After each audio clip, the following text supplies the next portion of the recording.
Oh, much improved. Much improved. Though they disagree in their answers, which is not good.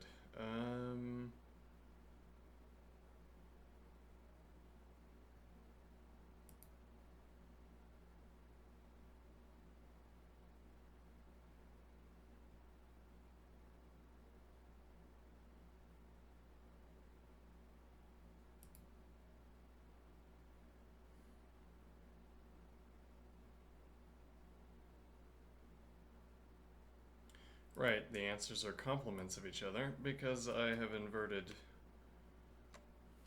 the solution. Alright. let's uninvert the solution. B.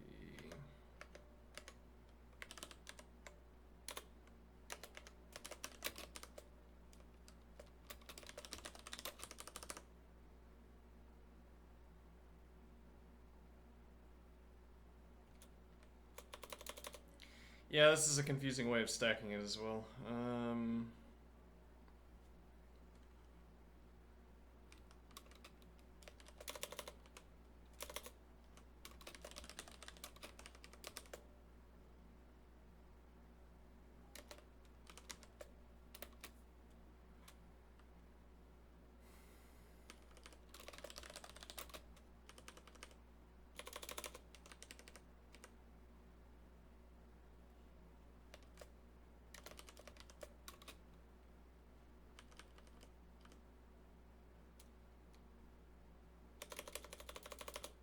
Is that just it?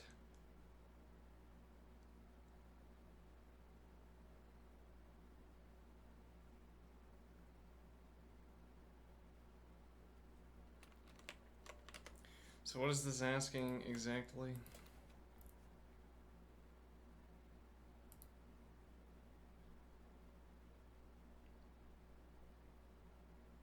An even number of digits where we're going up to 10 to the 5th.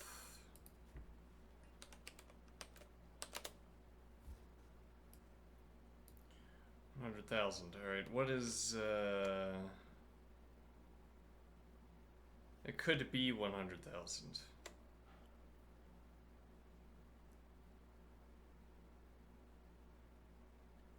And because it could be 100,000...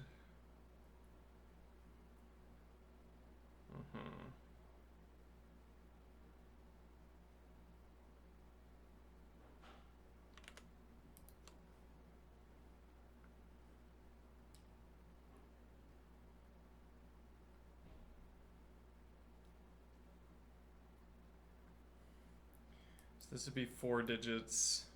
Everything up to 100,000 would be 5 digits. So actually, outside of the 100,000 question, which I guess we have to solve one way or the other,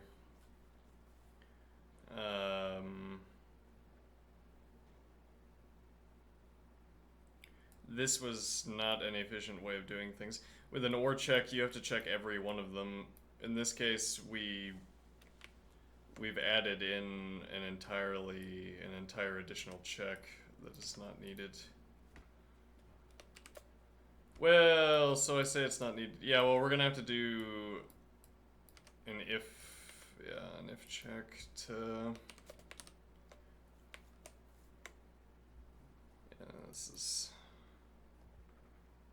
fast, 91145, 91159, because this does capture the 100,000s.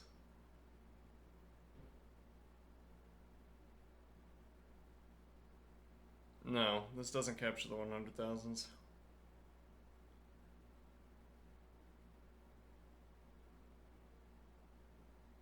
No, yeah, it does. Because this would say less than 100,000, so this is up to 99,999. And then confusingly, we're keeping the result of any of these, otherwise we're adding. And also it's inverted, which is not so good. Here's a question. So this scored 93.96. Yeah, but now without the garbage collection time. Yeah.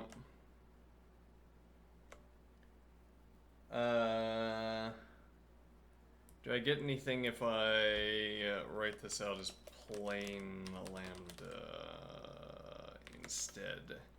I would be pleased if so, but if not, that's okay too. No. Not really. Yeah.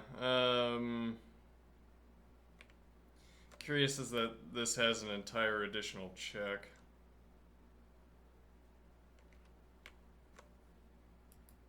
Also curious that we're not getting the same answers. We're off by 14.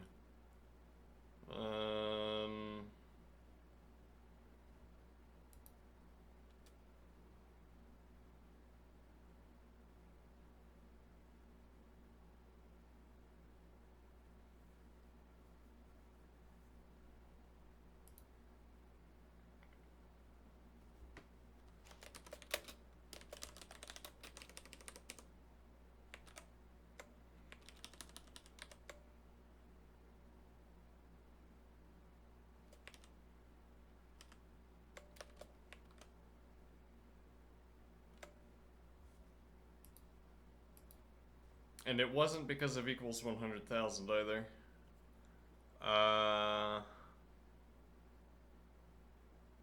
Uh-huh.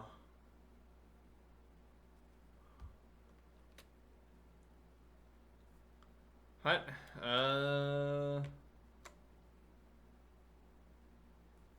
We have the same seed, yeah.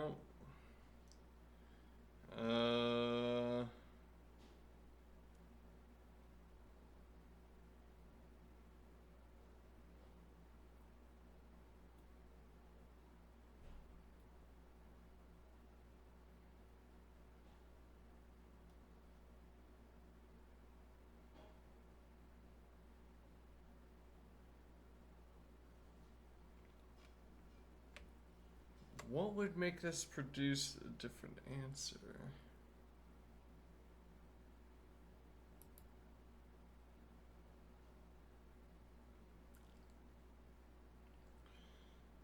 Hmm.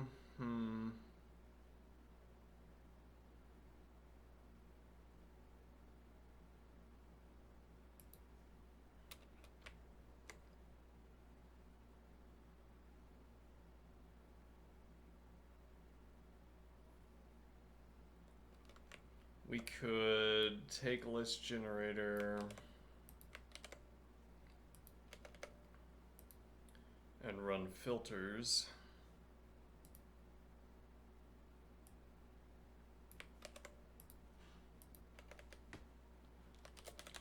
Define B, filter A.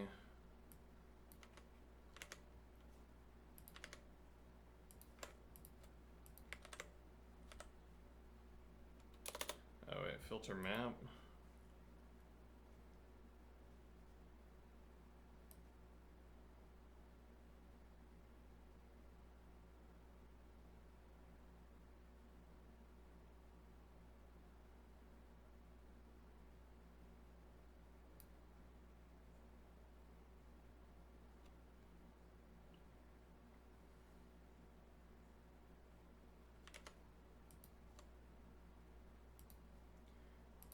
So filter map even list 1, 2, 3, 4 keeps TT. Right. So we would need to do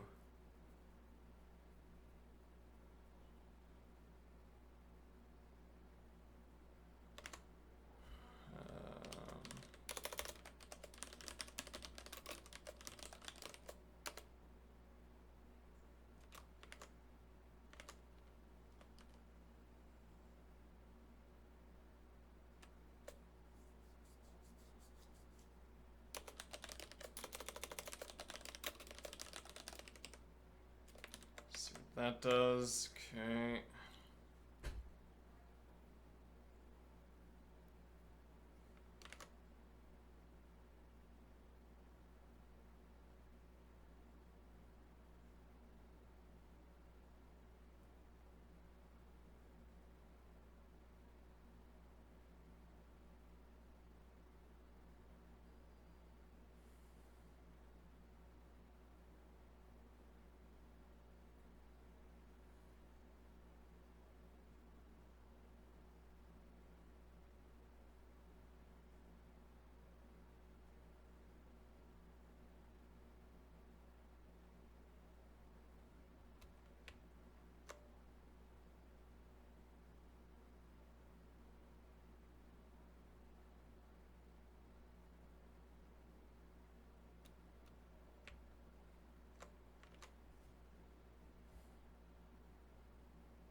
What is the difference between this and what I'm doing? I don't understand this bit of code. Let's copy this over.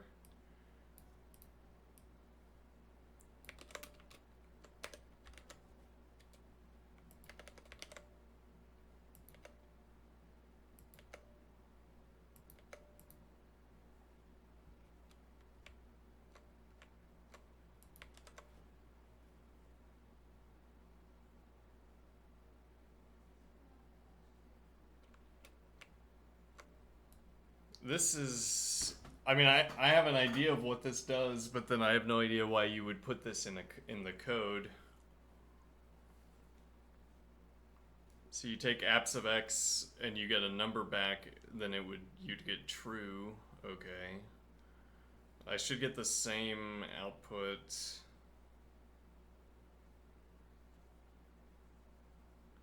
If I remove apps of x, and yet I don't think I'm going to get the same output. I'm merely observing that that's what I would anticipate.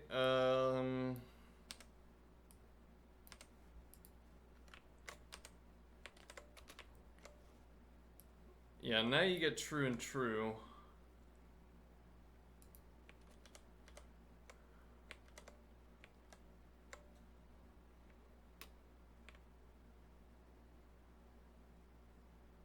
It's not, but this isn't like an output statement. This is...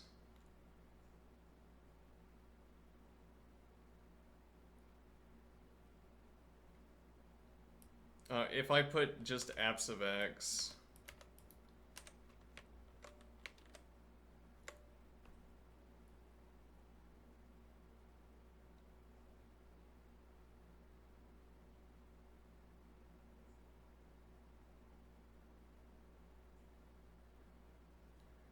So, I mean, correspondingly, what we would want to say is, and even integer, I guess.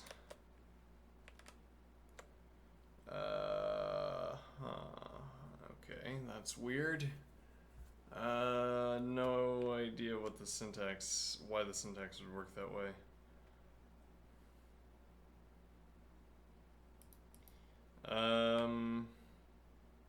Okay, but this also isn't for timing purposes. We just need the...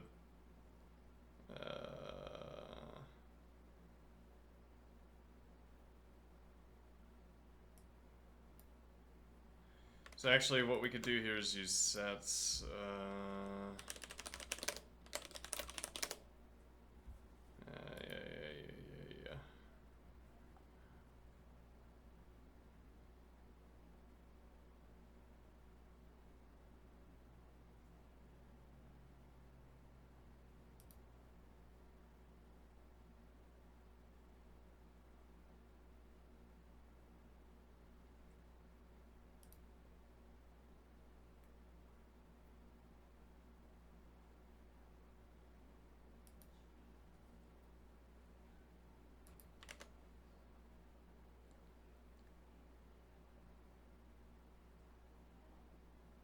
Okay, so what we want to do is define B to be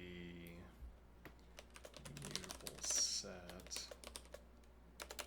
and then define C to be mutable set, and ask for the symmetric difference. Set symmetric difference between B and C.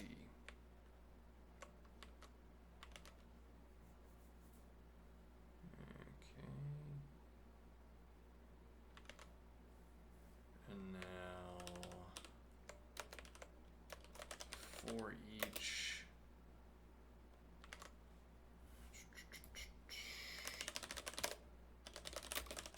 because they change this around for every other. Alright, this is a list. Proc into list. For each, set add.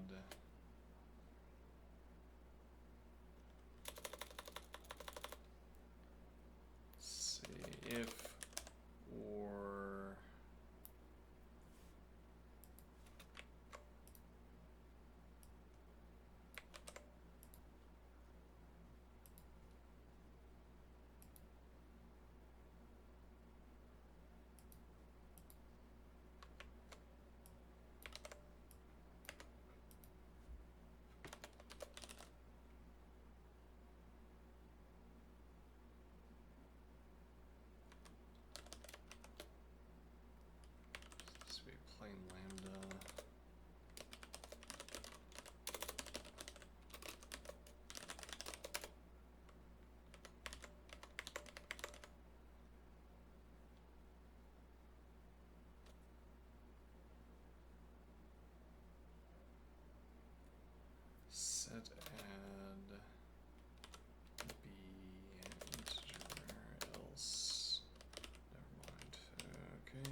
this needs to be reversed.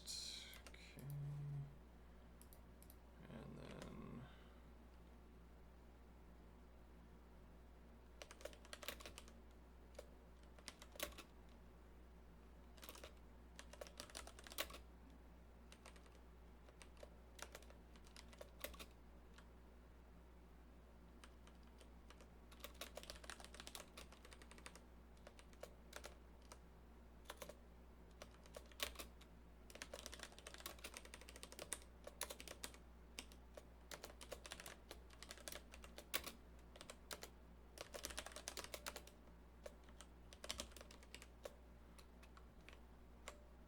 then okay, now what?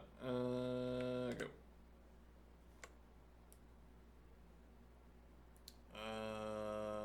Right. This is supposed to be run on A. Similarly, this is supposed to be run on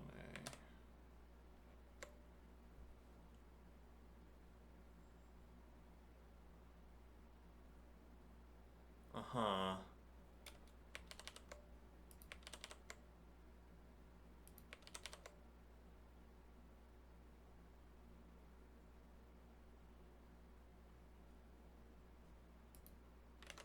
Wait, what does set symmetric difference do?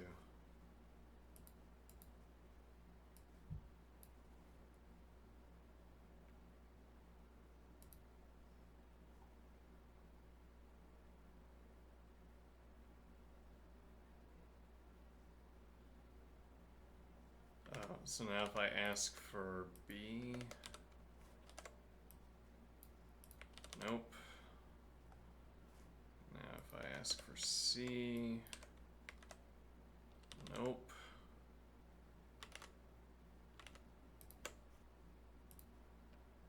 Adds and removes elements of set 0 so that it includes all of the elements contained an odd number of times.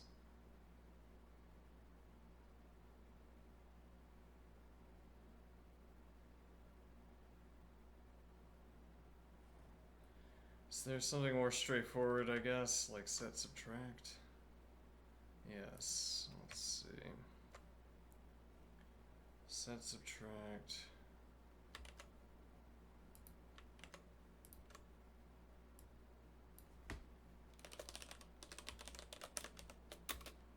B, C. Okay, now show me B. Yeah.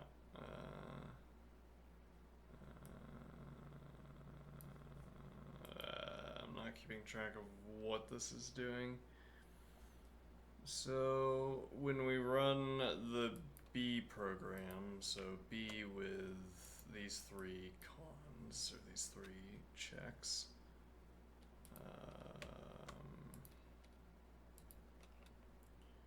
we get 91,159. When we run these three checks instead, we get 91,145. Okay, and I don't want there to be this difference, but I want to see what the difference is. However, if I define C mutable set, and I say set add C1, and then I ask what C is, yeah, not empty. If I set subtract C from B, I wonder if there are, no, that wouldn't make any sense. Now show me C.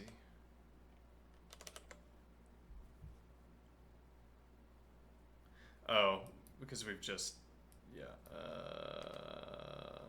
okay.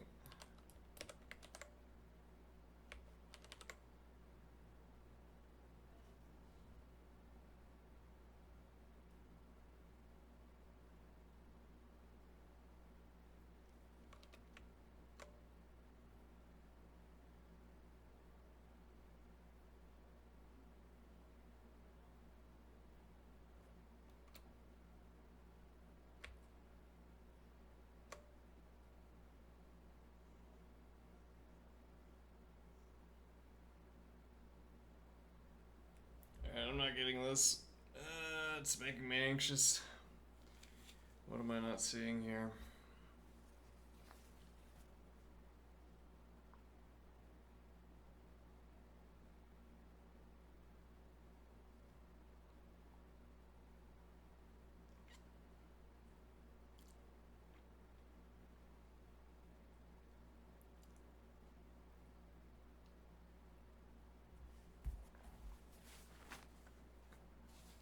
Let's confirm that the set counts are what we expect them to be.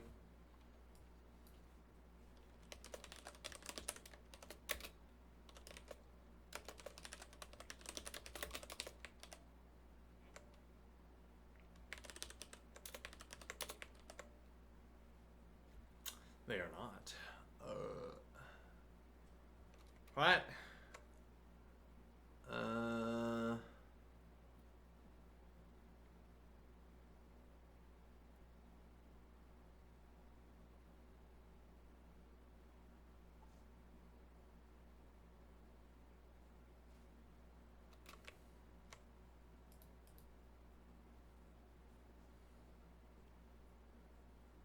Well, you know, these are sets.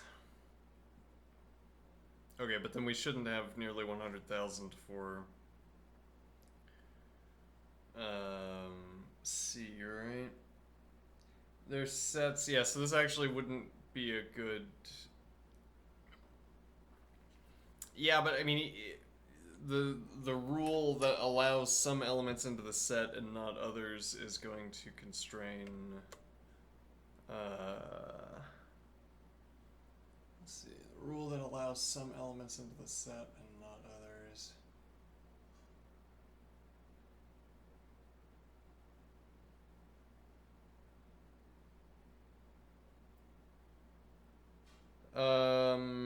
Is going to encounter the same elements. So, I mean, there shouldn't be a discrepancy at any rate.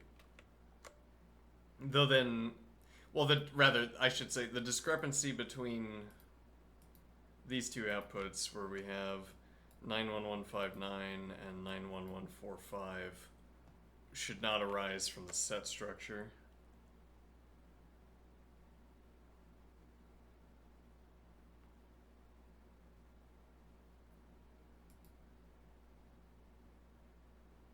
Alright, we can do this in a simpler way. Alright. Then using sets. Yeah, let's see. Define filtration A function input list output list if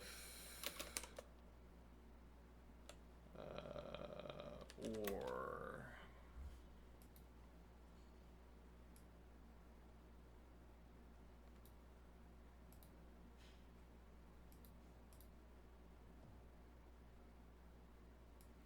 okay, yeah, we could do this and say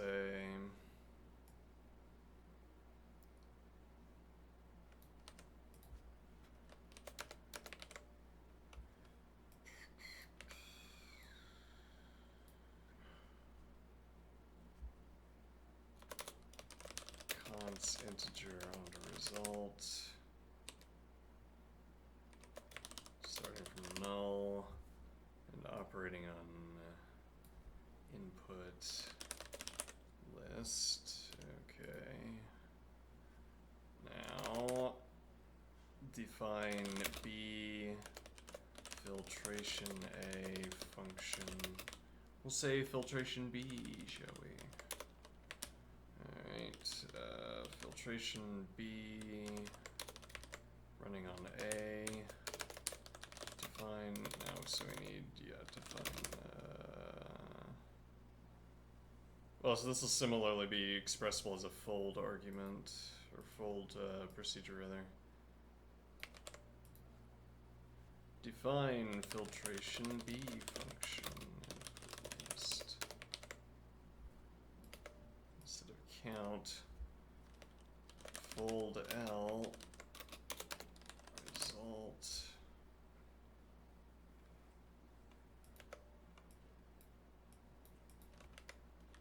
If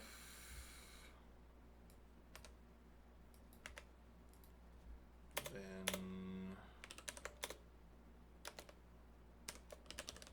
once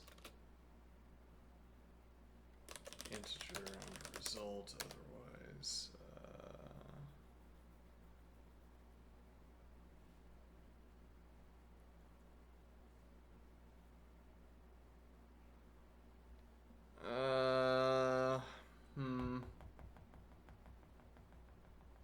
right, otherwise just result. Yeah, okay.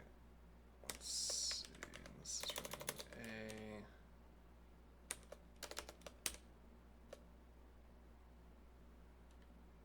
Now define C.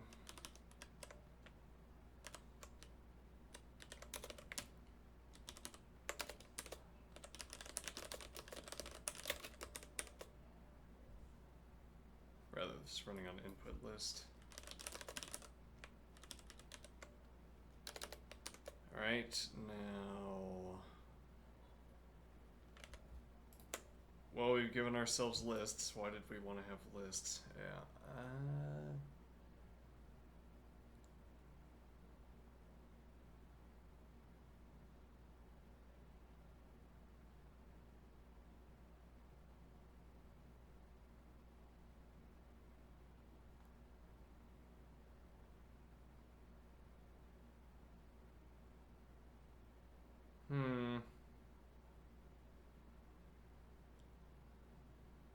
Yeah, I was vaguely hoping there'd be something like subtract, but then we would just use sets, yeah.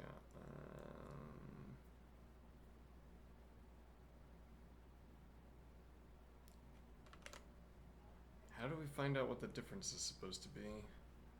Length B, length C. Right.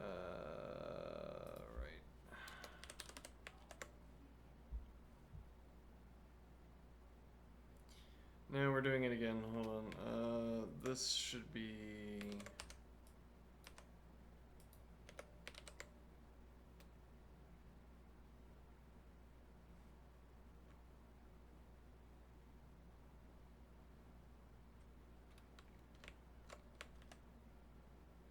Okay, now we get the same answer, but on the other hand, we get a different same answer.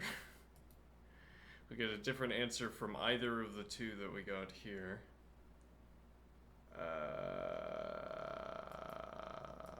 Close though, yeah, but you know, off by 24.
Mm-hmm.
And now I get 90.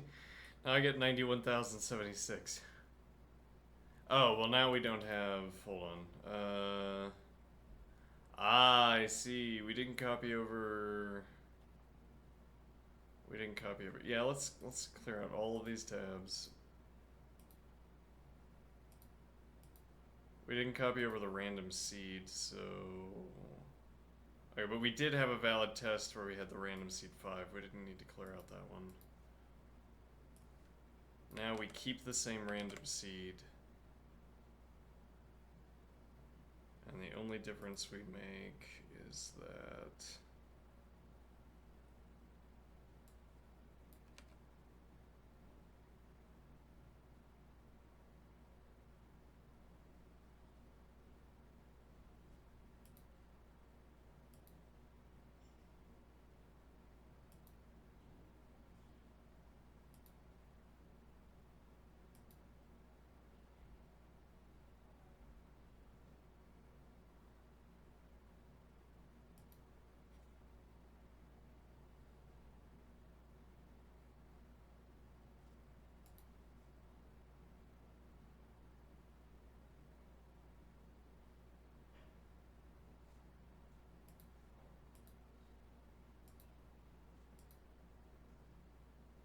okay, we have somehow lost all copies of that other function.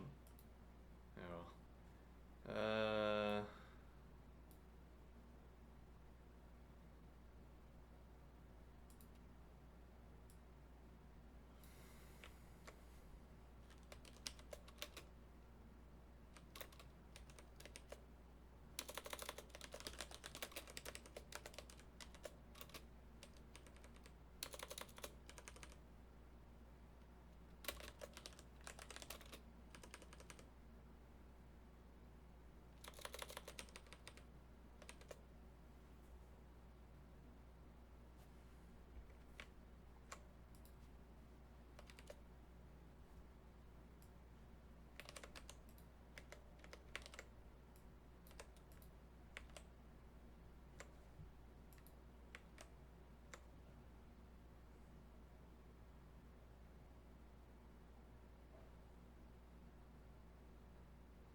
Okay, so once again we have replicated the 14 difference.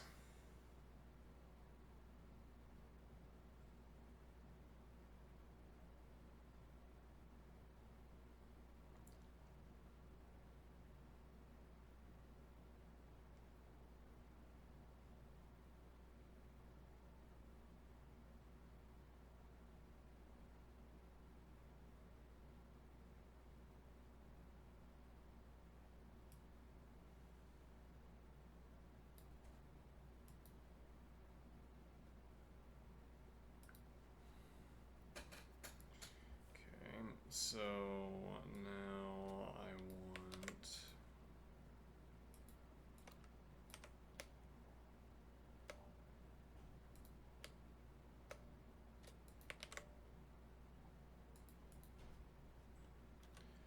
find numbers C, find numbers B. This is going to be 4 each.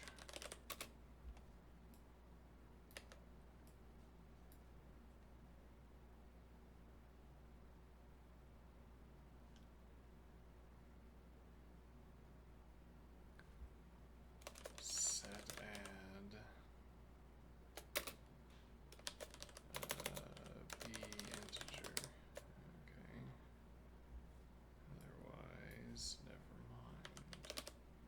And now we delete that.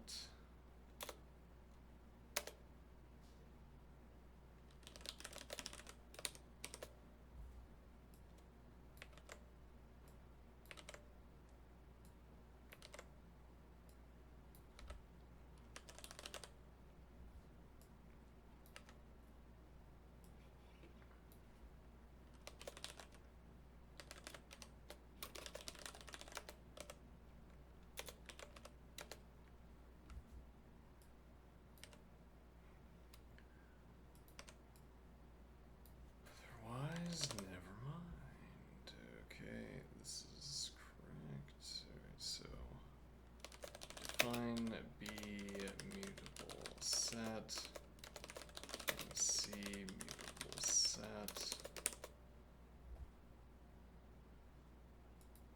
Okay. Something is enclosed. Oh, there we go. Oh.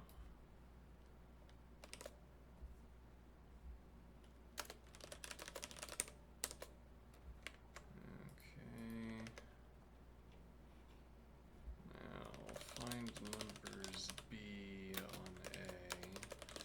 Find number C on A. Set count A, B, set count C.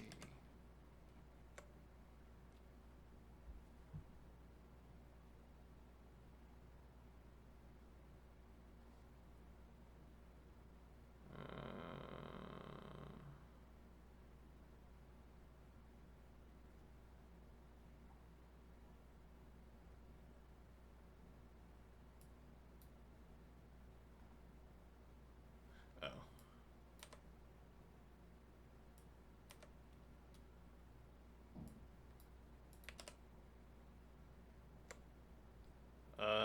And that would be because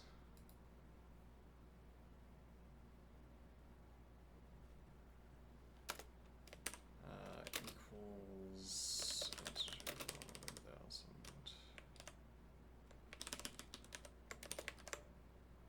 No, apparently not.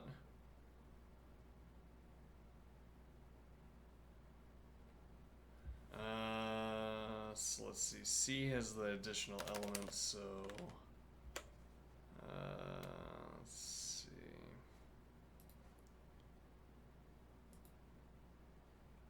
Set subtract CB, and then show me C.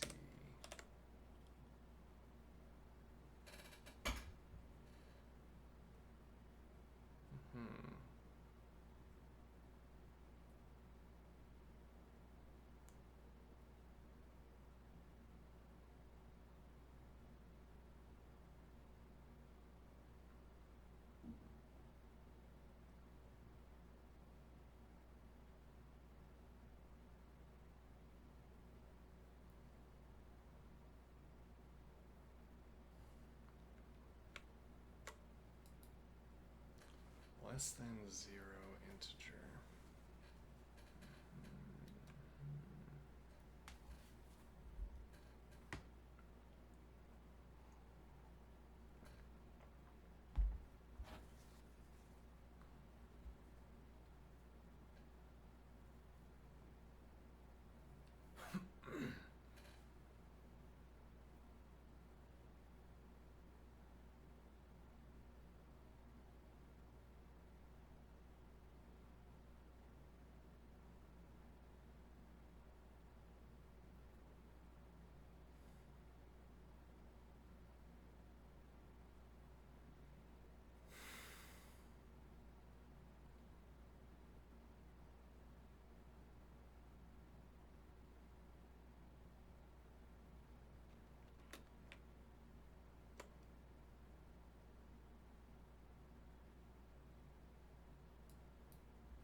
Okay, well that solves that problem. Actually, that might solve every problem, right? I mean, if I come over here and I change this to -1.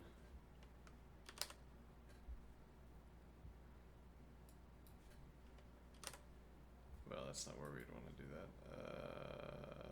Here. Aha! We have just figured it out. Alright, now,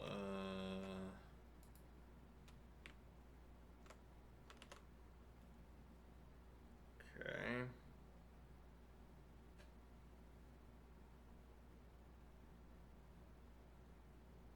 Though we don't actually have to do that, and I guess we don't want to do that. That shifts over into unsigned integers. Rather, signed integers. Whether we care about that, I don't know, but in other languages we would care about that. Languages with stronger type systems like Go. Yeah. I don't want to have to ask this question.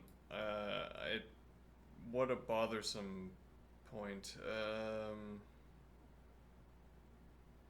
Though, I mean, it also raises the challenge, how do you...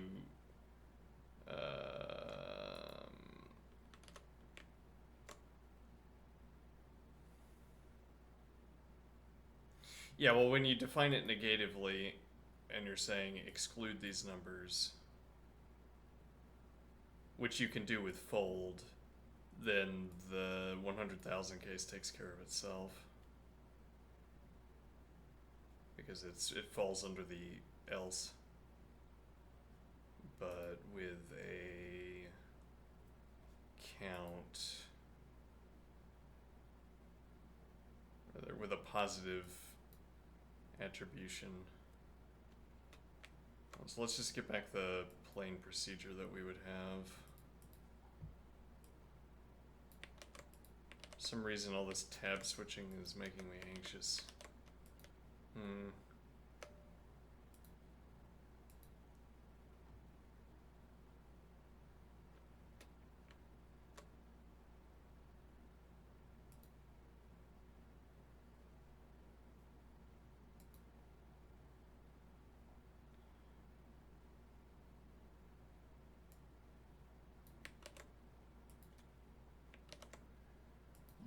So count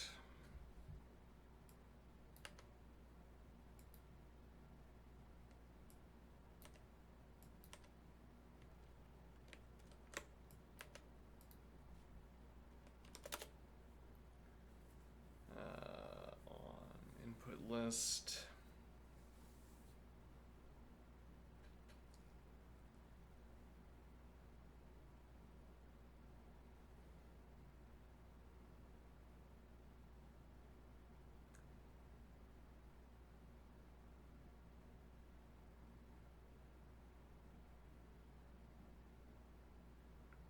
Well, we could also figure out whether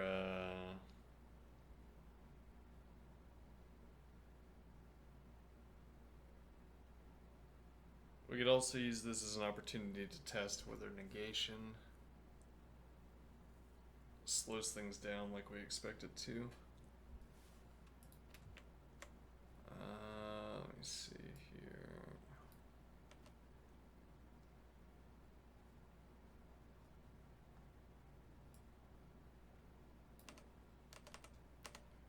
Okay, so we get this.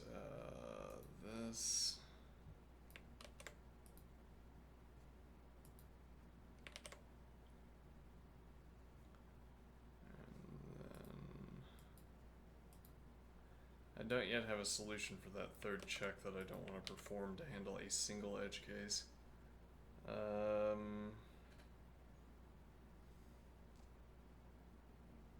So if not...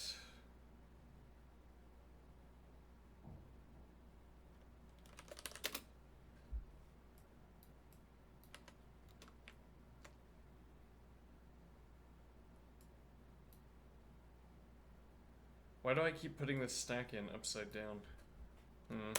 If not, less than... So what is this negation trying to do? I'm trying to say...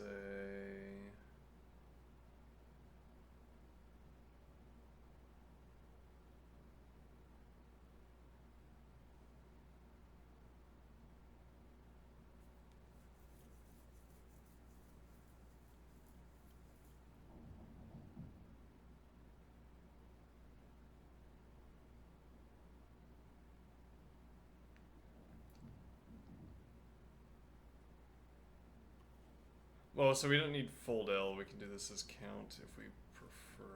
So counts plain lambda, get rid of the result, and now this isn't if, but rather, okay, and then this is on a, well, this would be on the input list.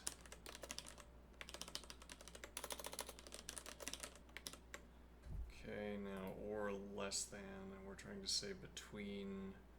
Well, if we're saying negation and we're looking, so this would be or 0, 9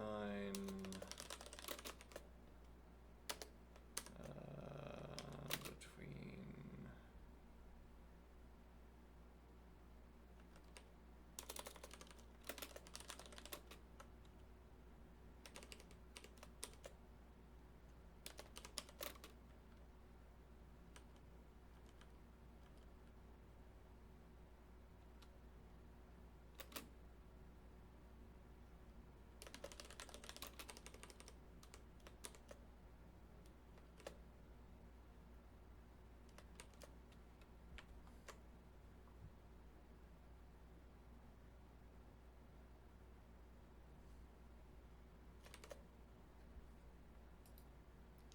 Okay.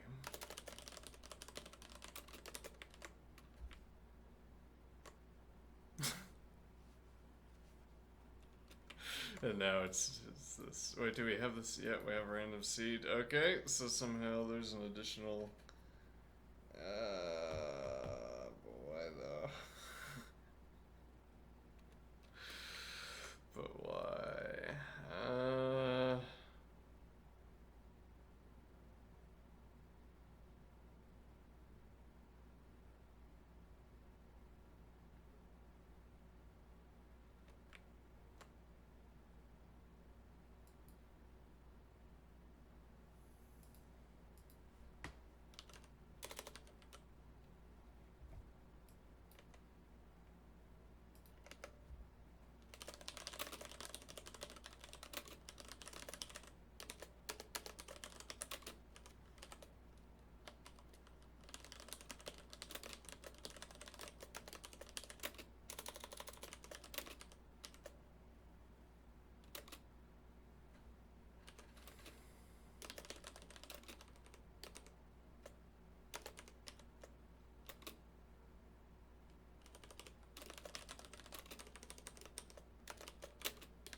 One of those off by 24 errors.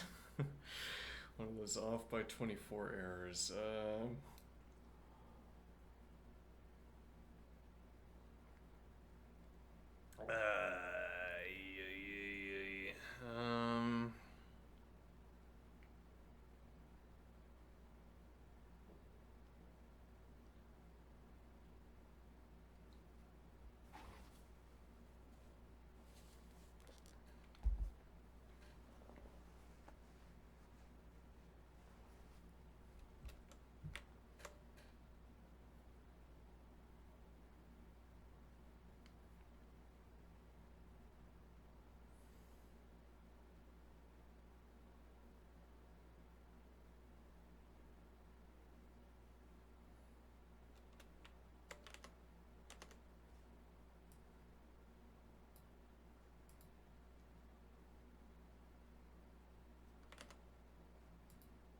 Oh, oops. Hello.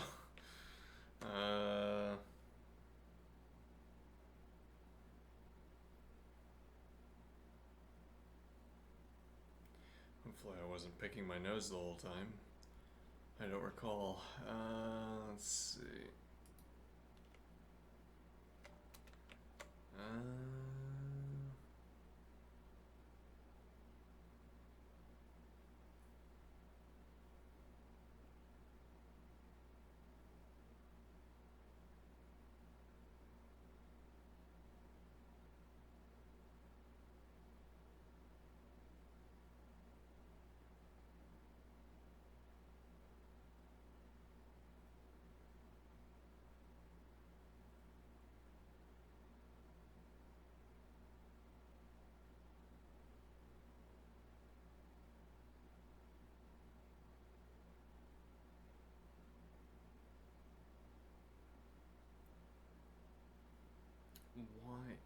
Yeah, I mean, it shouldn't be so troublesome to figure out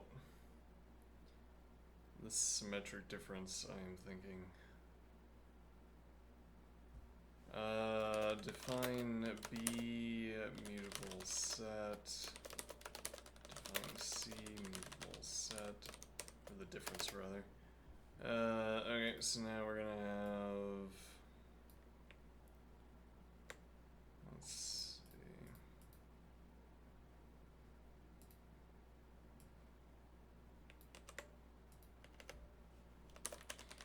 For each.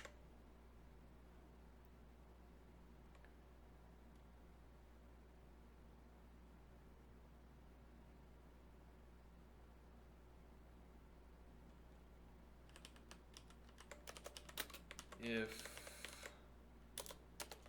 then set add integer to B, else never mind, and then for each, and then rather this lambda expression.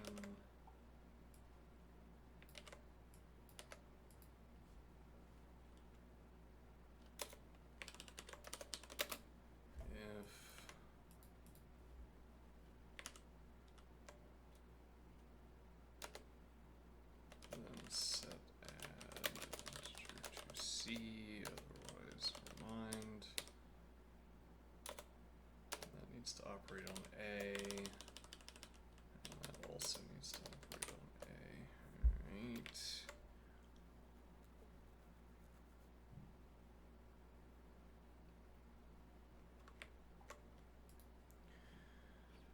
Alright, why are these, what are these doing?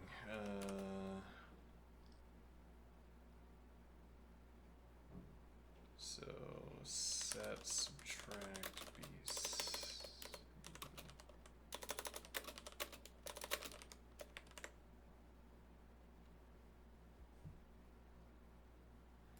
Bleh.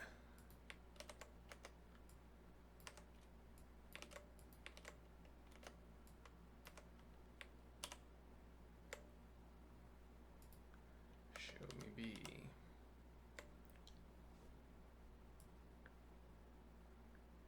Zero and 9. Oh. Okay. Now show me B. So that'll be 0 now.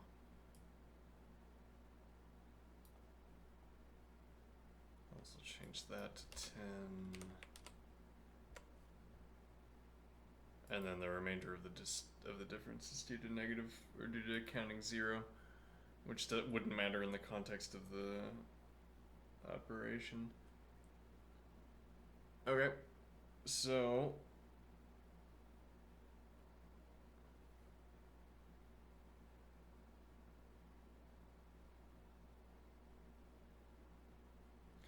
we could do a raw kind of count here where we simply remove the negation and see how much of a time switch there is.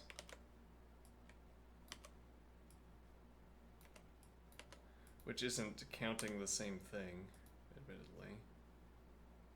Oh, that's true. Hold on. Yeah, so it's not going to be performing well, but it's counting. Yeah, but then we still have, there's still differences in arithmetic, like how many times you have to add 1.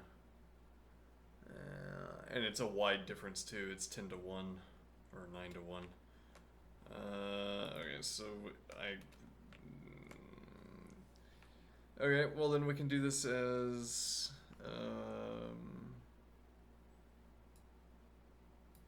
sure, or less than 9 integer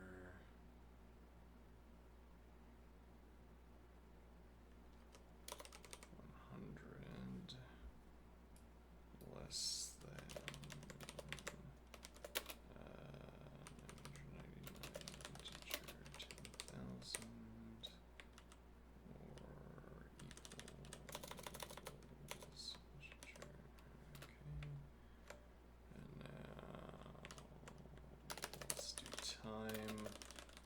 find numbers BA, time find numbers CA.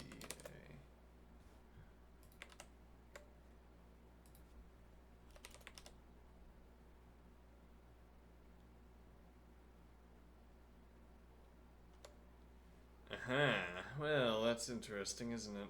Well, that's also a garbage collection. Yeah,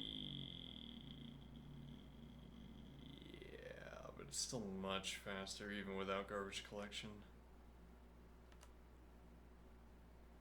With fair consistency. With middling consistency, yeah. So negations have a cost, at least according to this scheme. Though, yeah, I mean, they're not exactly asking the same thing. They produce the same values ostensibly, but...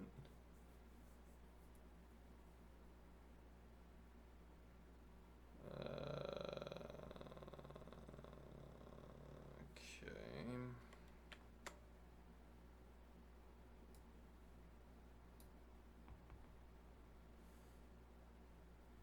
And now let's do find numbers D input list.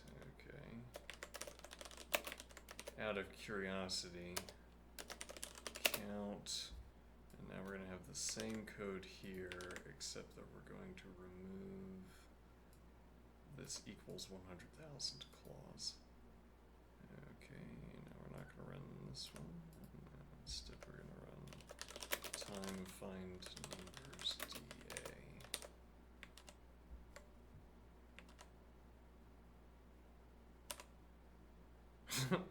I cannot get it without the garbage collection.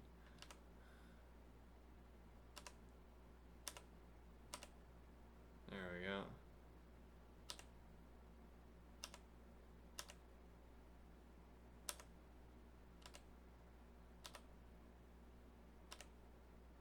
Alright.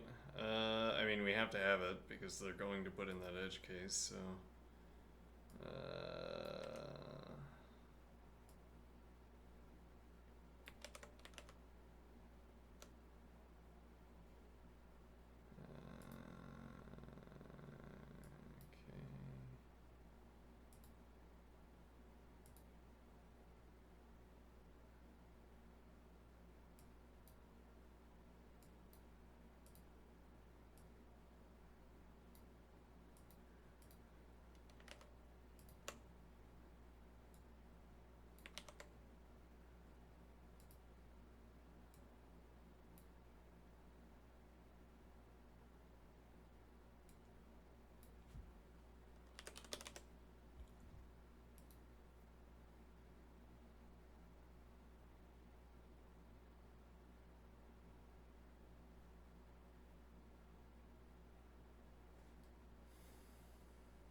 We could try submitting this without the 100,000 check, but I think almost certainly they're going to do that, right?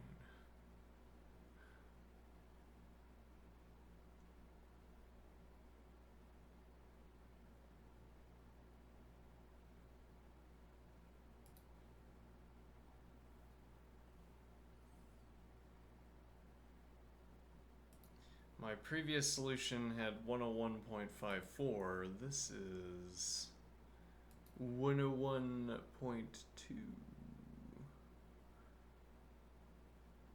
Alright, but whatever. Alright, okay, now we want to keep doing easies. We might try to figure out... Figuring out how to work with a model is going to take some effort on our part. Okay.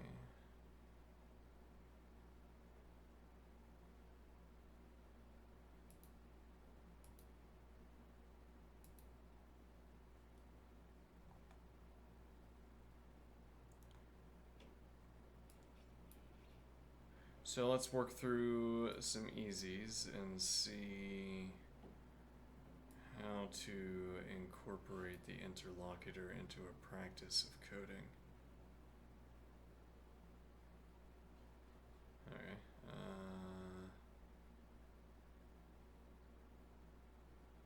Find the distance value between two arrays.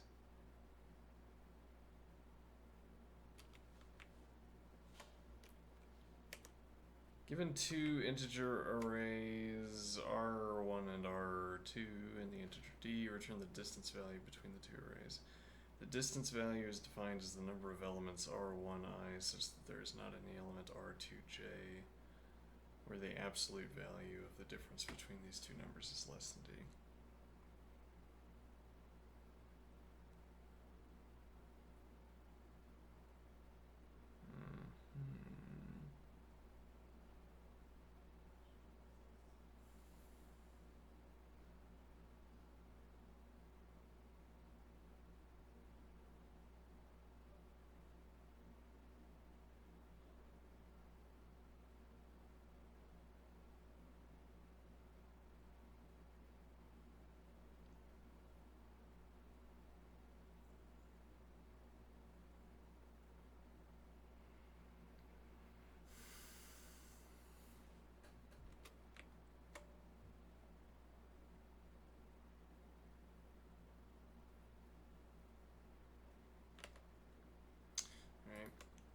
Let's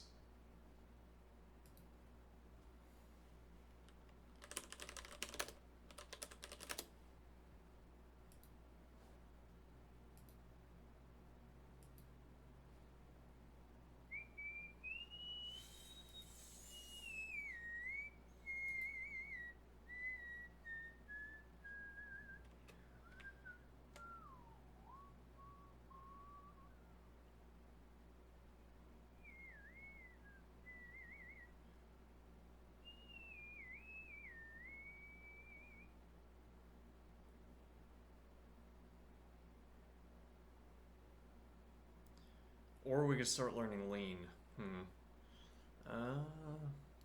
I want to keep having.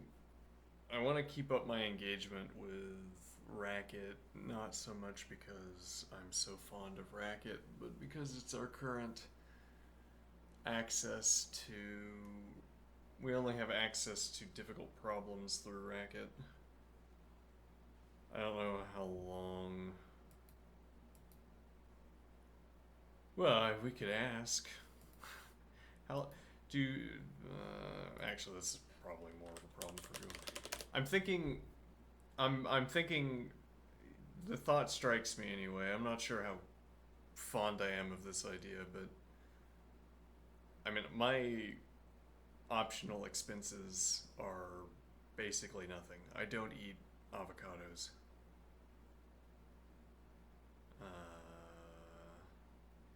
Which is a roundabout way of saying I do eat a lot of spices, which are,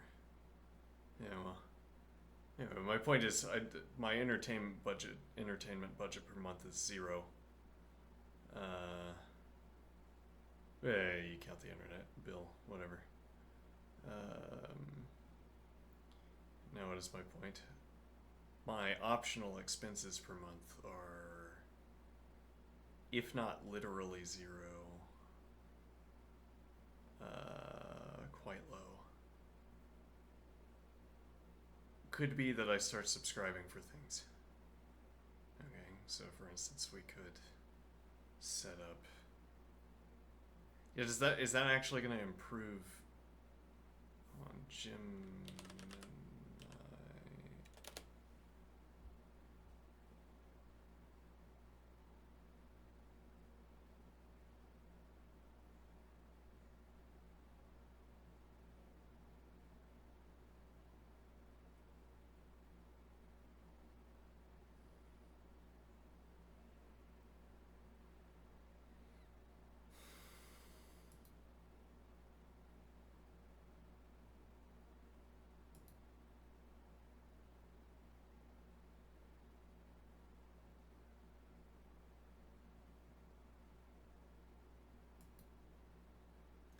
Like if I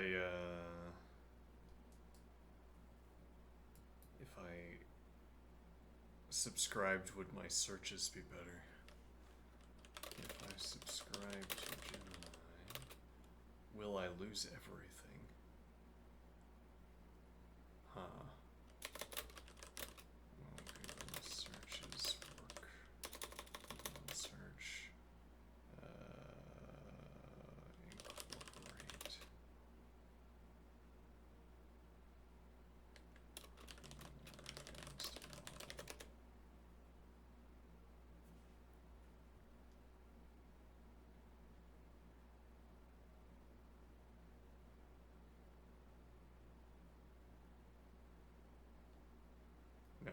not currently important moments. So, how long after I start a new programming language before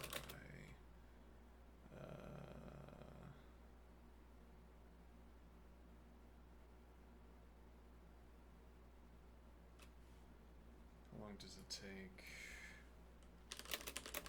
To become proficient in a second programming language?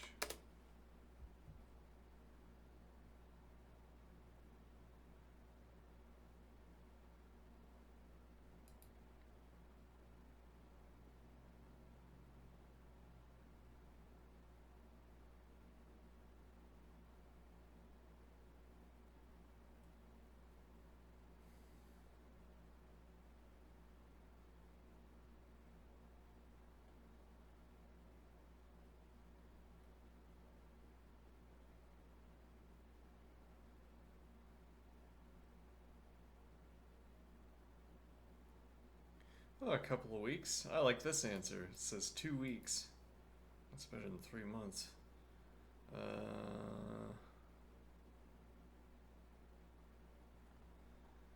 Yeah, I'm trying to think. We could pick up another language that's on LeetCode, like Go, for instance. Yeah. But I don't want to drop out of doing these. Well, I mean, we're doing easy problems here. Yeah, well, I don't want to drop out of doing medium problems on LeetCode.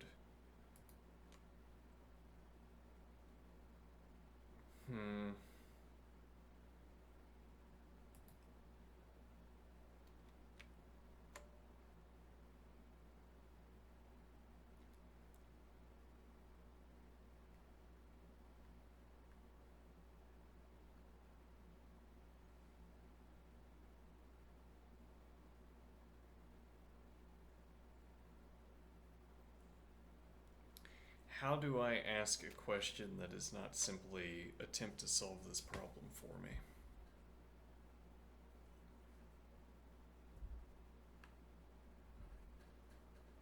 Which I could ask, but how do I not ask that?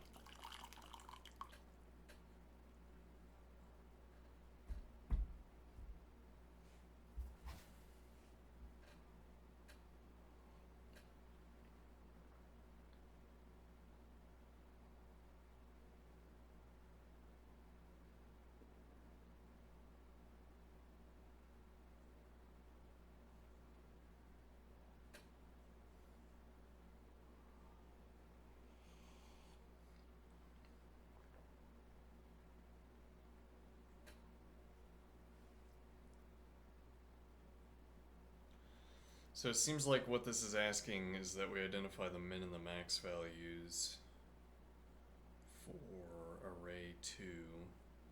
Well, you could do either, but we'll just say array 2. And then you cycle through array 1.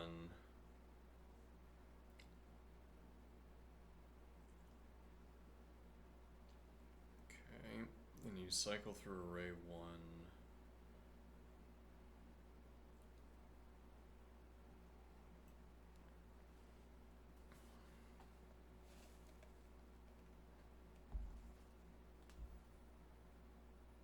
Well, if nothing else, you could ask for each element in array 1 what the difference is between that value and the min and the max. You might have to do it that way, or, well, have to. It might be the best way to do it. Alright, well, let's just do some easies. I'm not sure if I'm gonna... I want to have a good idea about how to approach model incorporation. Yeah, though, why not experiment? Yeah.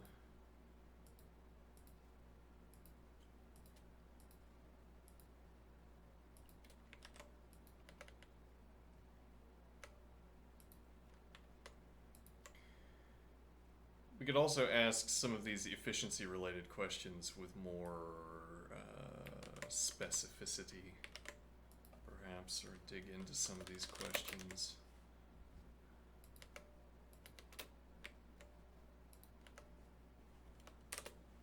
so we have array 1, array 2. Okay.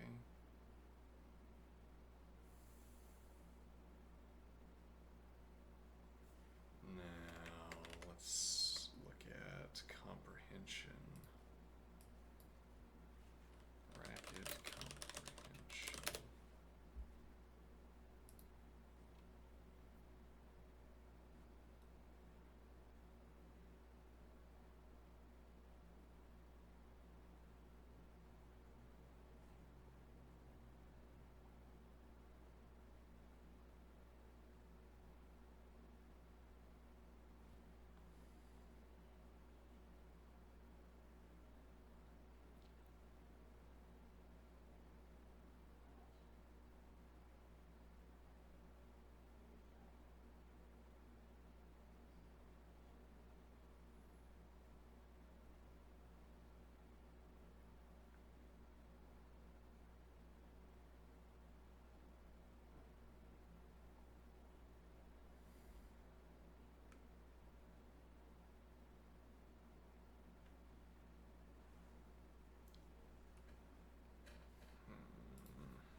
Let's see.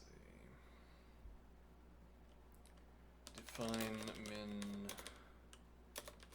max function.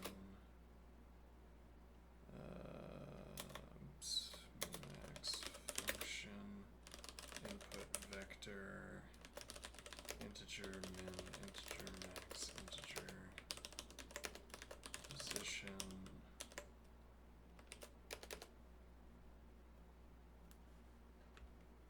Okay.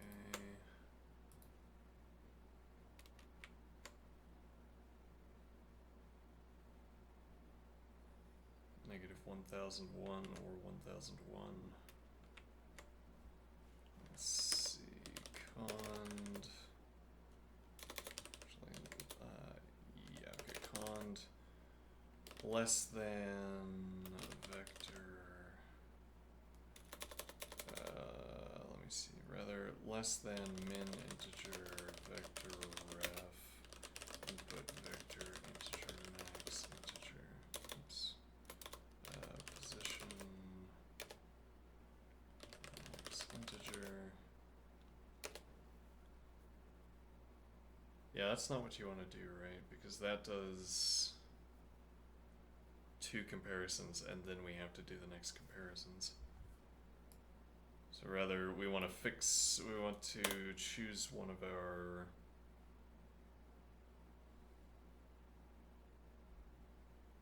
so we could do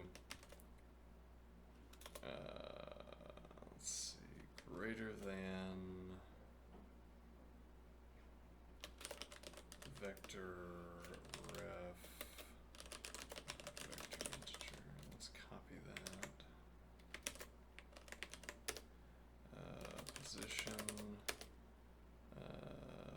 max integer, then max function with input vector integer, position integer vector ref position. Okay.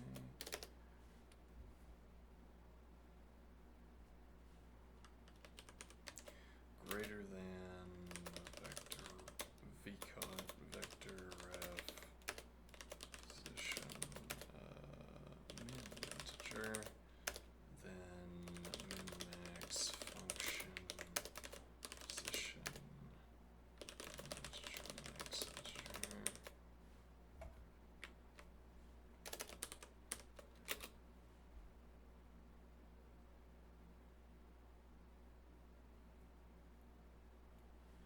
If I ask,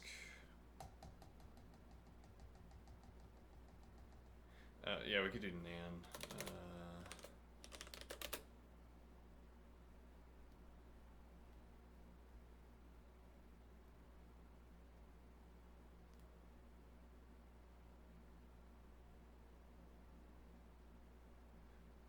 I wonder how expensive it is.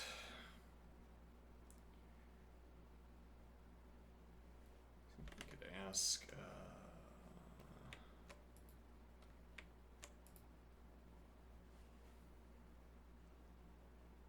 Yeah, but this might be language specific. I have a question about Boolean, about time travel theories. No, I have a question about Boolean checks. This question might be language specific. Boolean checks in Racket.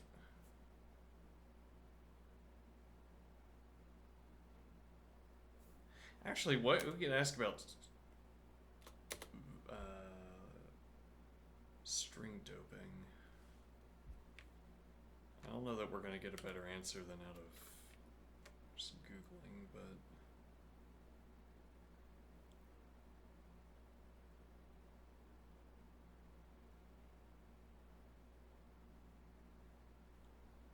let's see. I want your opinion on a practice. I want your opinion on a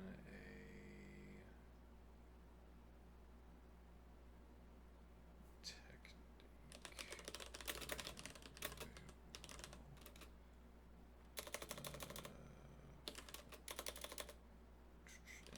Solutions to coding puzzles. What do I think about hitting enter here?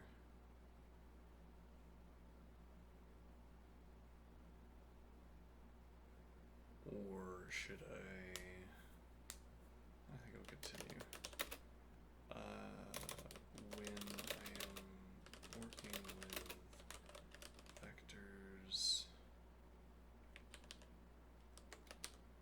all of my discussions about solving coding puzzles, all of my puzzle solutions are in Racket. When I'm working with vectors and strings, I must sort a list. When I'm working with vectors and strings, I dope the. When I'm working with vectors, e.g. or strings, I dope the vector with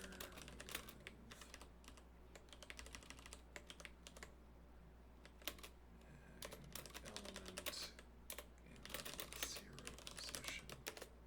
Oh, well actually that also solves one of our practical question, which is that we can ask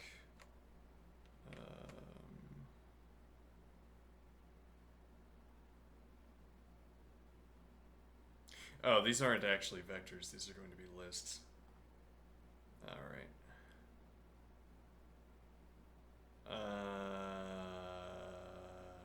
Well, then there won't be any vector doping. No, indeed.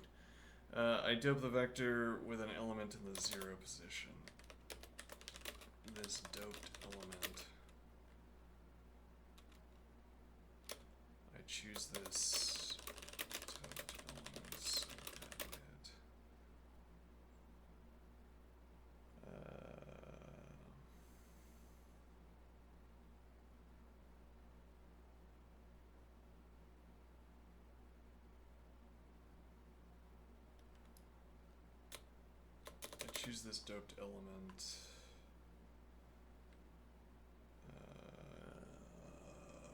by comparison to. I choose this doped element by referencing a check,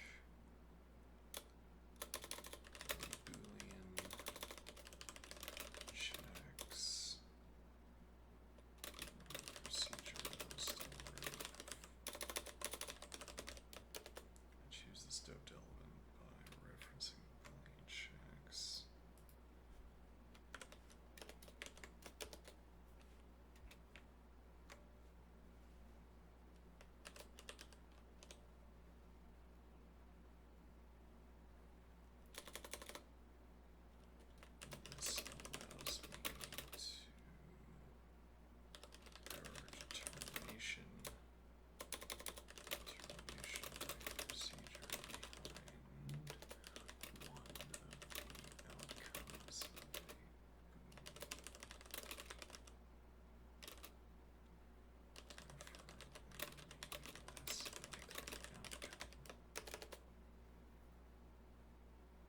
what would be an example of this?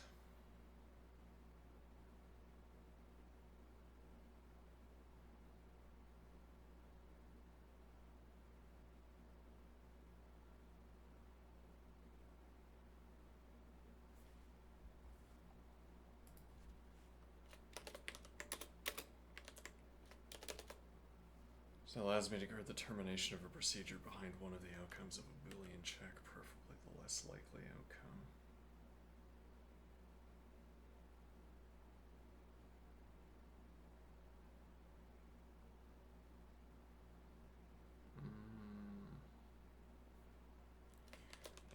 As an example, the procedure is already checking whether numbers are positive or negative. I can dope my vector with zero position.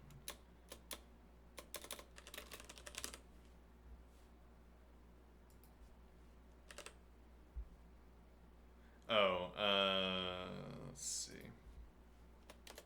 I cycle backwards from the end of the vector towards 0. Yeah, there's not a good...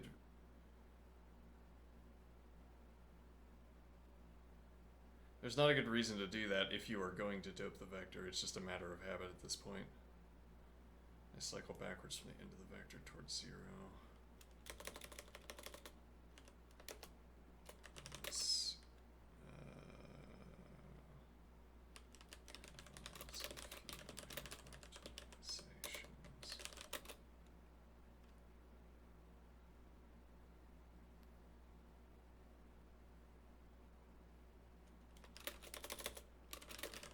This is getting a little bit confusing, I'm guessing.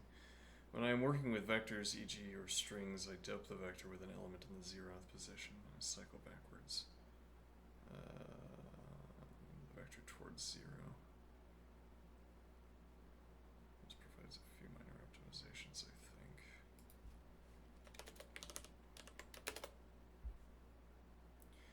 I choose this doped element by doping by referencing the Boolean checks my procedure must already perform. This allows me to guard the termination of a procedure behind one of the outcomes of a Boolean check, preferably the less likely outcome.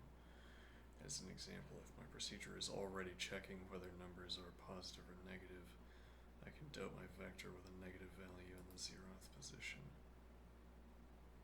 Let's see.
Thus, we avoid asking the termination question. In this case, 0 position.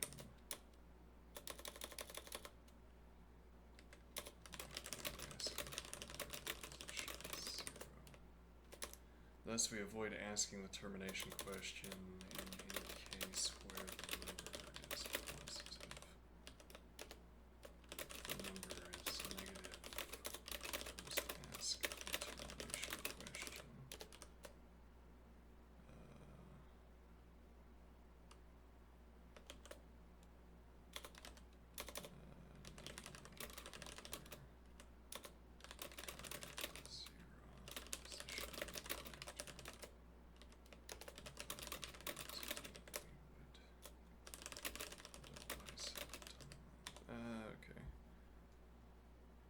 must we avoid asking the termination question in any case where the number is positive.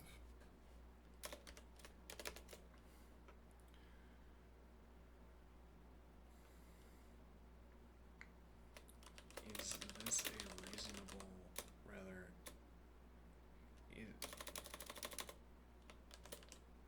does this technique improve performance?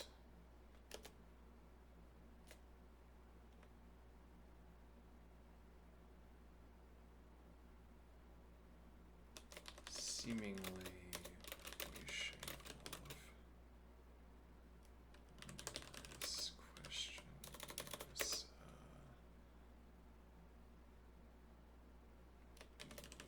checks on our vector position. But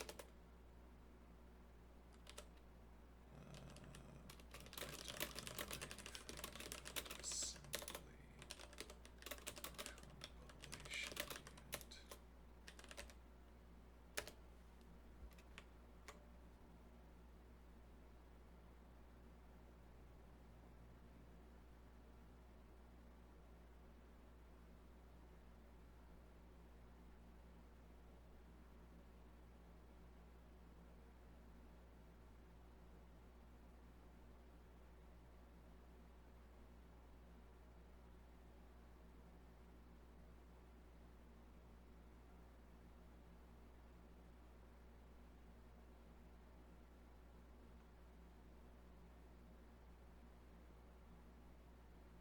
A quick name drop. What you are doing is the classic Sentinel or guard trick adapted to Racket. Now that I'm thinking about it, we did run across this term at some point.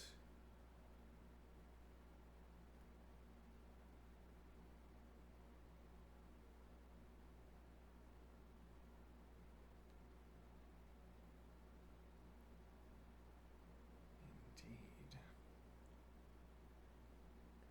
So this remains the same.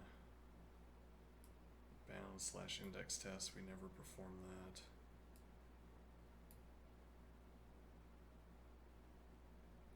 And then we simply perform the predicate test instead.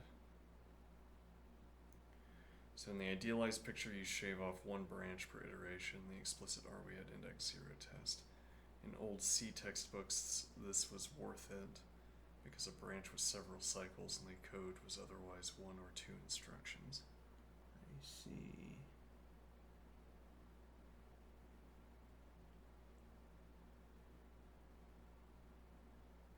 Interesting. How much does that matter in Racket in 2025? Bounds checks aren't eliminated. Vector ref still checks that I is in range. With or without a sentinel, that happens every time you call it, so the guard has not removed.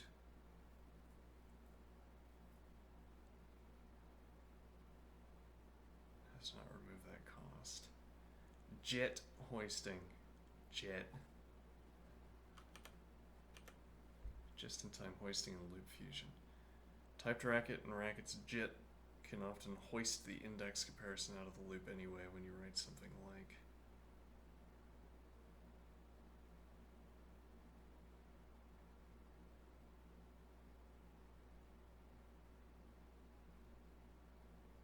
let's see, I'm not sure that I understand this. Alright, let's see.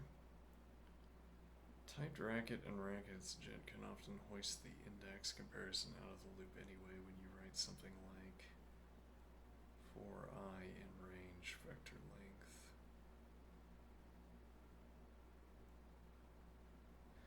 This would be a constant time cost.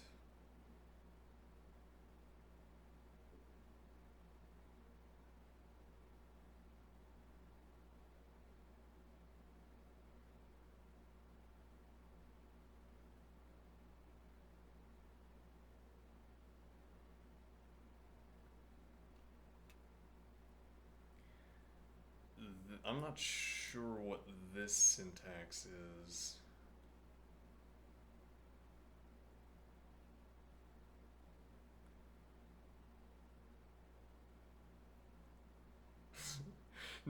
Now we have to study ever the harder so that we don't look like a fool to our interlocutor. Modern CPUs guess the outcome of a branch. If your is this index 0 branch is always false until the very last iteration, the predictor gets 99% right. The risk prediction penalty you pay once at the end is typically larger than the branch itself, but it is still one penalty, not n penalties. Removing that branch therefore saves only a handful of cycles overall.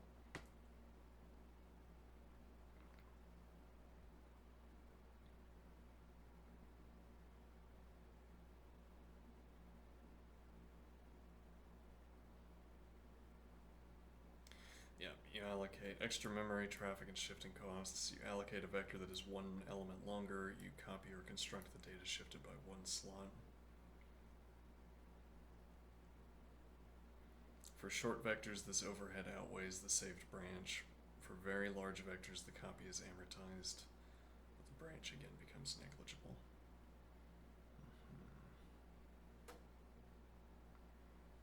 So the point here would be, let me see, we have to stand up and exercise soon.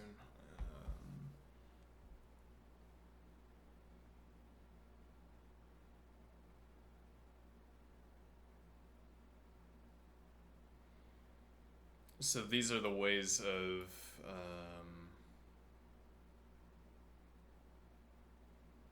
I'm not quite sure what you copy or construct the data shifted by one slot. You allocate a vector that is one element longer would be the method for, well, yeah, ideally you'd give yourself the sentinel position instead of having to copy the data. Well, yeah, and I want this to refer to, or I think this, I would immediately think that this refers to copying the element out of the zeroth position and then referencing that element. You copy or construct the data shifted by one slot, but I'm not sure that's what this is talking about. That's what comes to mind immediately for me because of the painful experience of performing performing vector and string doping, in fact, when you don't have the extra element. But what this is saying is that modern CPUs guess the outcome of a branch. If your is this index 0 branch is always false until the very last iteration, the predictor gets 99% right. The misprediction penalty you pay once at the end is typically larger than the branch itself, which is to say when the predictor says it's going to be false again and it's wrong, then there's a penalty you have to pay, but you only have to pay it once. Okay, so removing that branch therefore saves only a handful of cycles overall. Okay, micro numbers. On my 2024 Apple M2 Shez-based Racket 8.12, a tight numeric loop. Okay, so we have a plain counted loop, and we have a sentinel with the same code inside. So let's see, that 7% gap is only visible when the inner work is extremely cheap, one simple predicate. Okay, vectors are huge, so the per iteration overhead dominates, and you write the loop in head. What? You write the loop by hand, so that the just-in-time compiler cannot see it as a counted loop.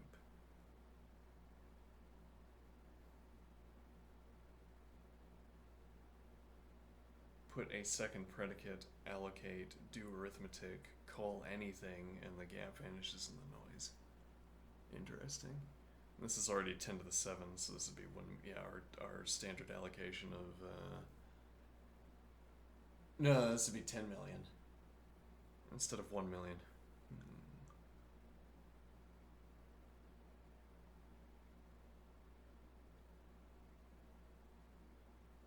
Okay, interesting. Sentinel value must be impossible in normal data. A stray negative number creeping into real data silently breaks the loop. Yeah. Readers need a comment. Future you or a teammate has to remember why the vector starts at index 1.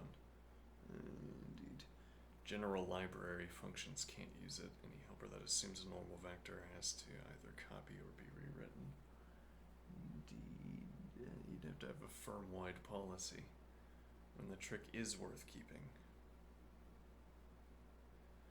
If you're implementing a low-level performance-critical primitive, e.g. part of a numerical kernel, and have shown with a profiler that the loop is the bottleneck. The predicate is already being computed, no extra work, and truly dominates the cost of the loop. Correctness cannot be compromised by the Sentinel value. In every other everyday Racket use case, keeping the code straightforward and letting the JIT do counted loops will match or beat the Sentinel approach, and it will be clear to read.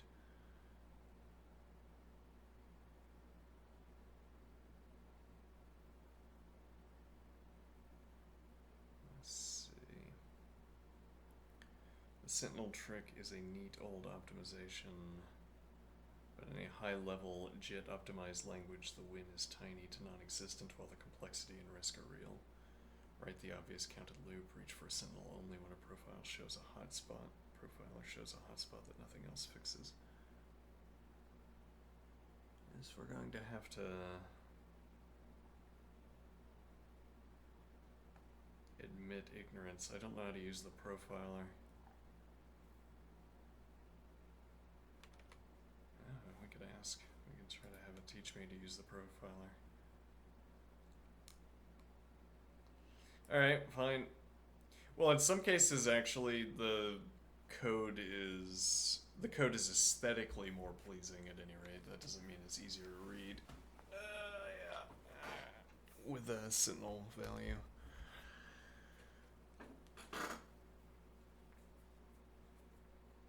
It's like a false sense of ease of reading, and then you realize you don't really understand what's going on with the Sentinel value. It's like, oh, classic procedure. You've got your let definition in front, you've got your cont stack.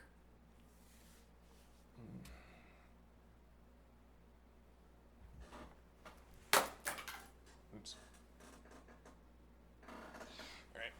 I will take a break. I will return.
Okay, chat. It is time for exercise.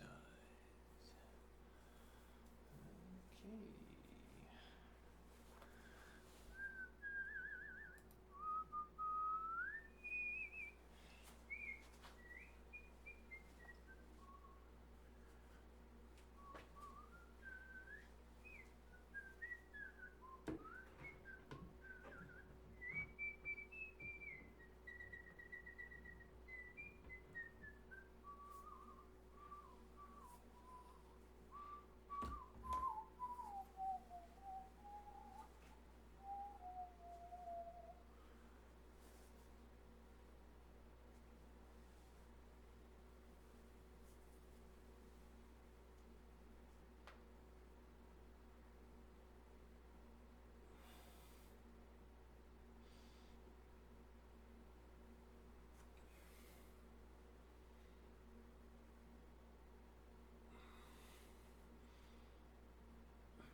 Part of what this practice is sort of muscle handoff.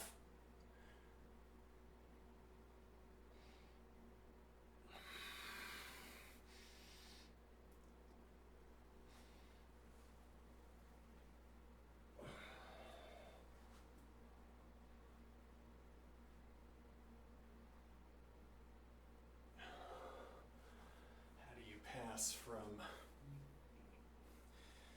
one muscle group to another?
That image of a beach. Right? We have a beach, we have a shoreline in our imaginations. Yes. Really, in just our discourse, we don't have to imagine it at all. But the image that we considered in one of our talking sessions, we have a beach. We have a wave out at shore, and either time is frozen or we are surreptitiously inserting lines of water so that the wave never gets closer to shore. And this gives us time to look at it. Okay. Now what? Now, the idea was that, unbeknownst to us, now how did this idea work?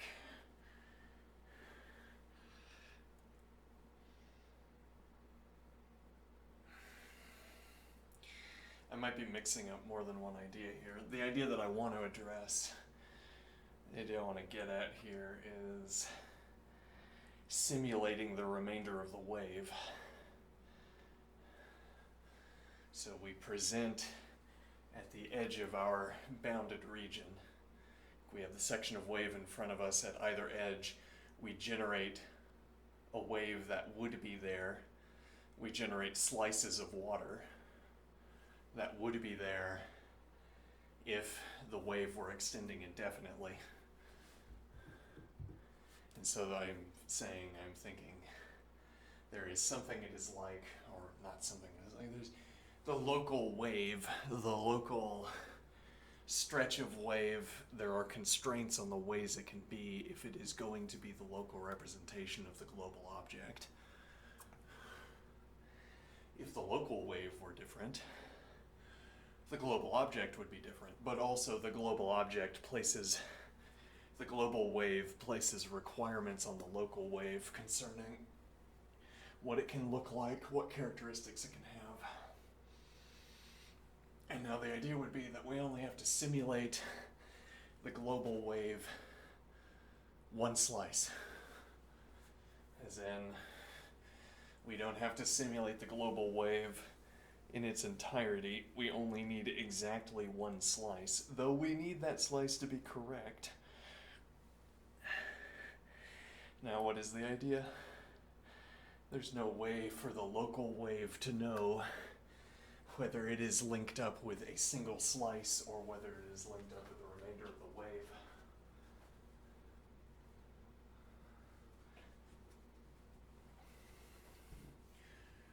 There's no difference, so far as the local wave is concerned, between these two possibilities.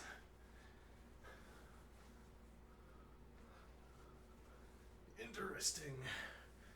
Hopefully. Okay.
have a bigger and substantially more comfortable chair.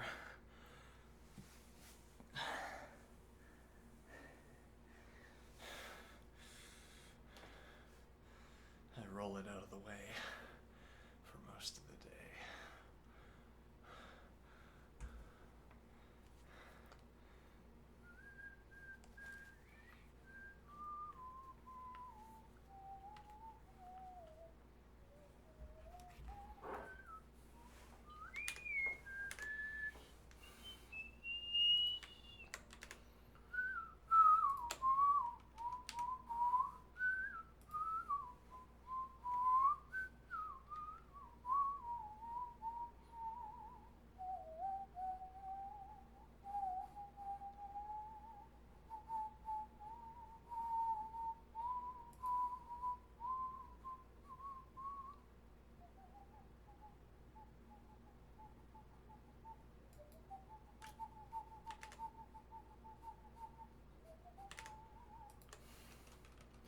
Alright, so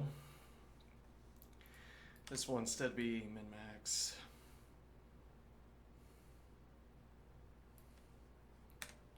Let's see. Let's see.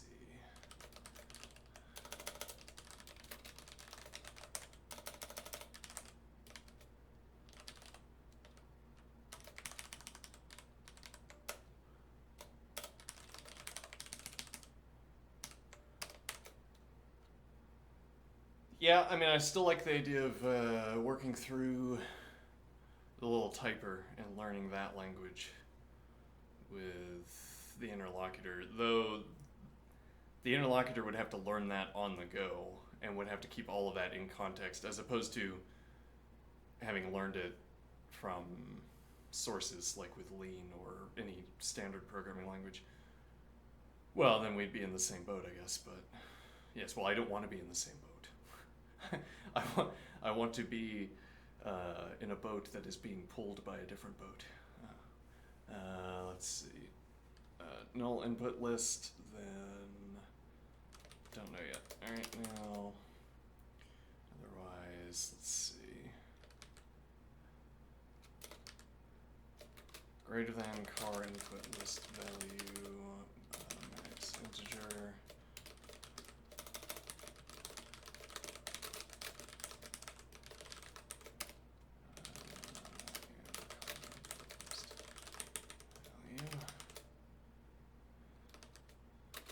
Greater than car input list value. Well, here we don't really save anything, but this also works.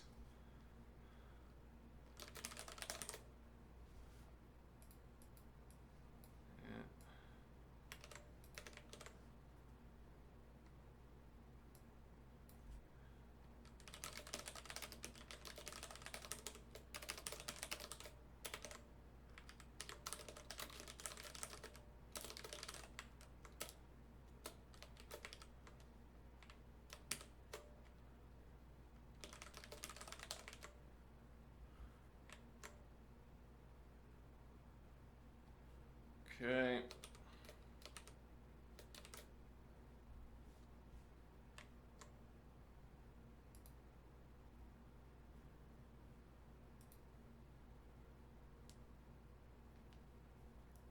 Then we want to call our one cycle function with R1 min integer max integer. Okay.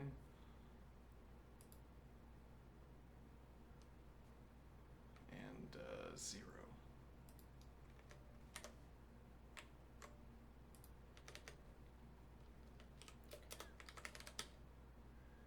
Okay. Define R1 cycle function, R1 list value min. This would also be a value actually, but okay, integer, max, integer, and counter. Okay. Hunt null R1 list value, then return counter.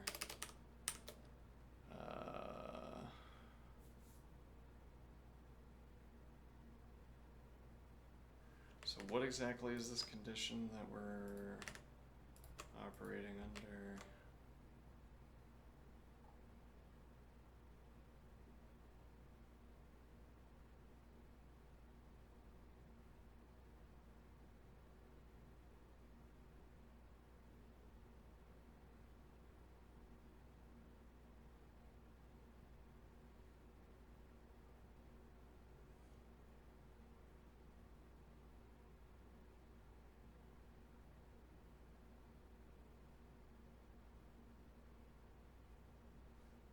Oh, and then we need to pass in D, apparently.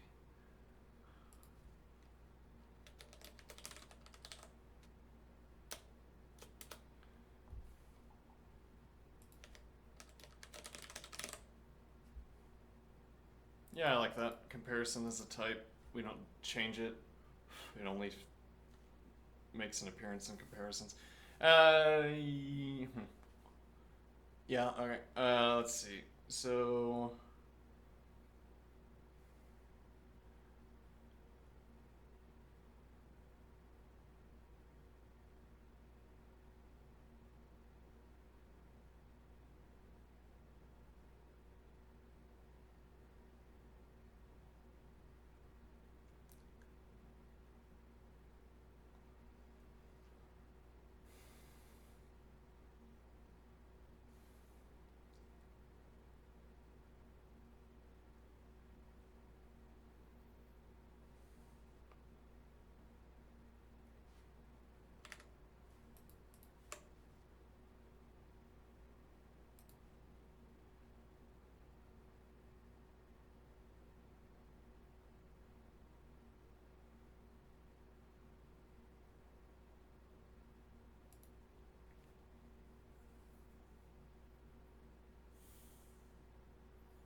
we could leverage our interlocutor as our knowledge base for assembly.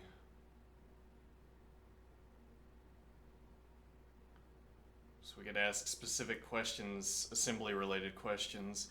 I guess we would thereby pick up some knowledge of our own by reading the answers over time. But the idea would be that instead of making a sustained effort to learn assembly on our own, we use this as like a... use the interlocutor as a database.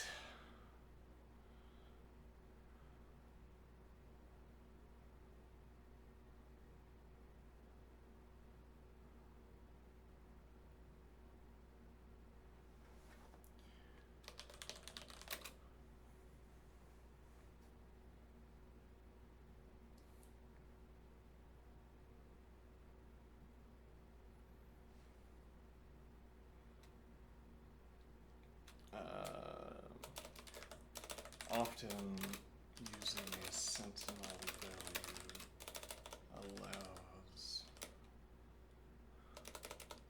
using a sentinel value allows restructuring of code as well. For instance, if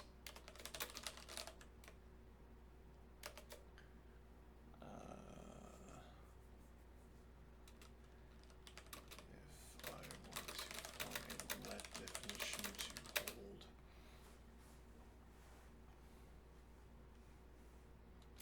let definition for a derived value. Derived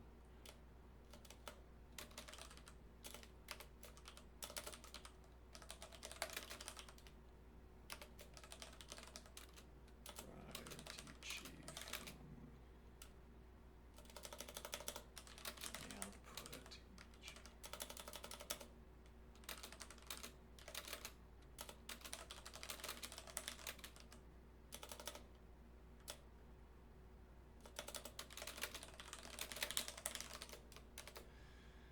If I want to form a let definition for a derived value, the output of a sequence of operations, where that value is derived from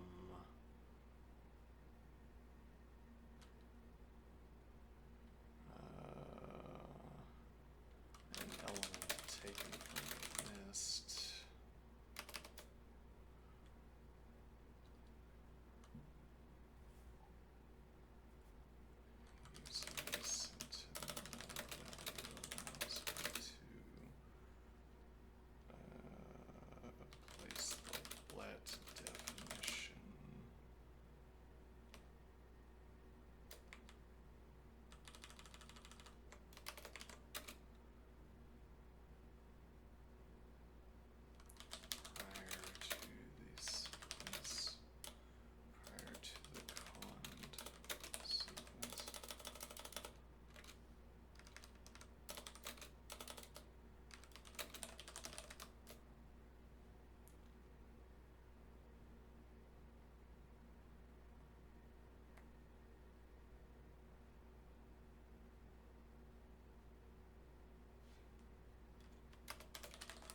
null input list value else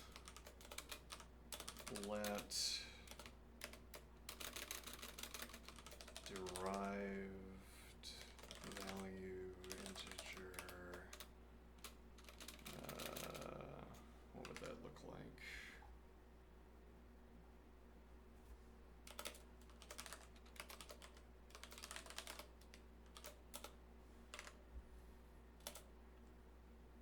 If null input list value, output list value else, let derived integer.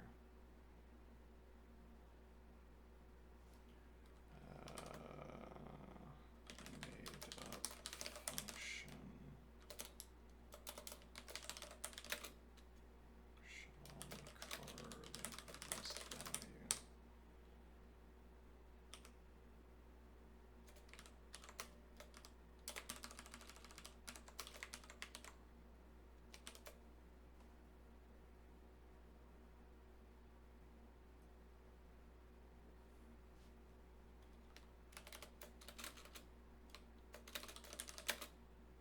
Actually, we could just copy and paste, right? Let's see.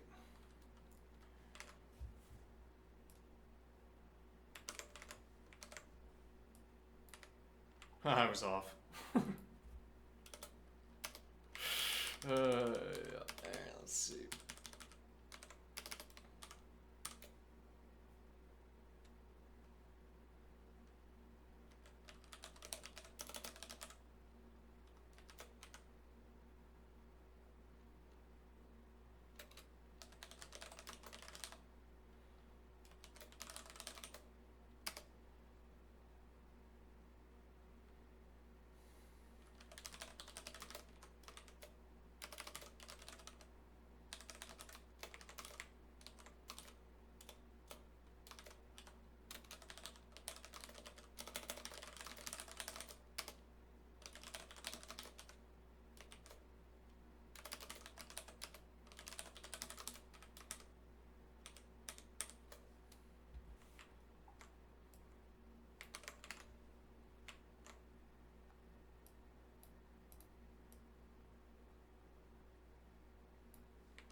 interesting.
Manually editing.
Well, I don't know. We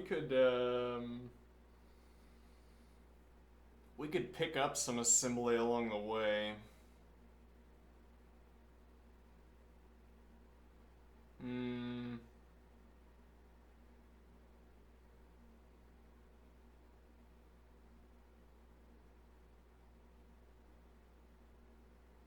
I mean, this is probably figure outable.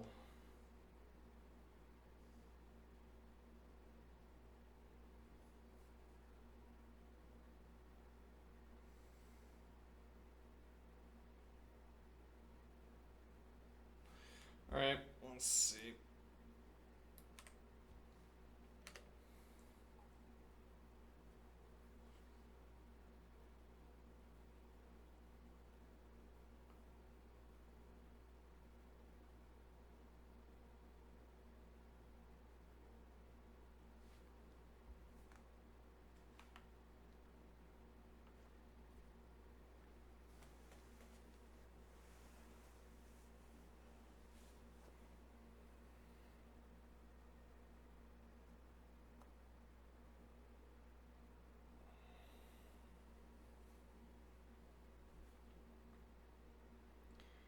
Interesting.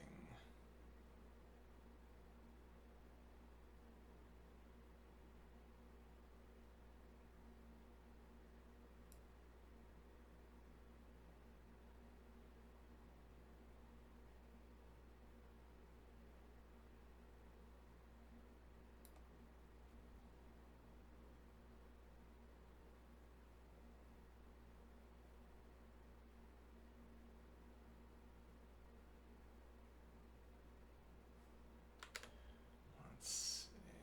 Right.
So this is saying we should use let definitions for repeated car calls. Yeah, well, I mean, this, if nothing else, this highlights the point that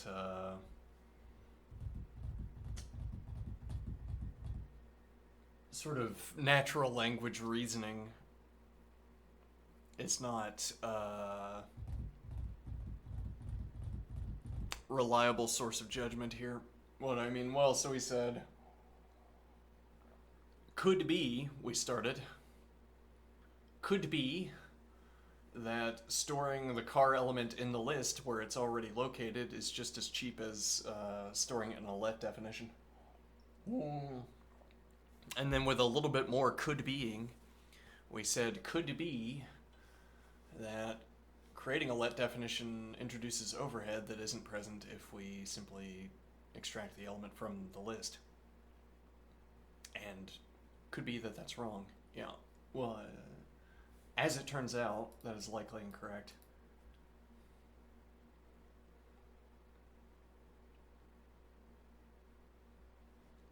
Use a counted loop over an index or a cursor pair.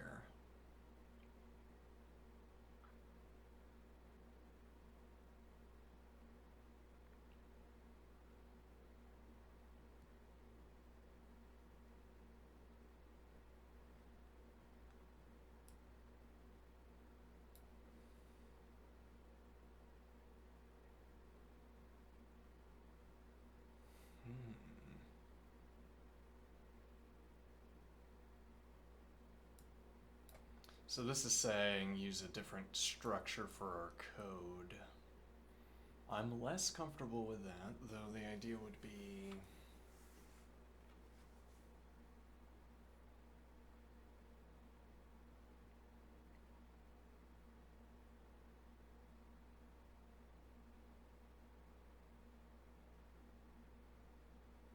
Yeah, we don't know anything about when.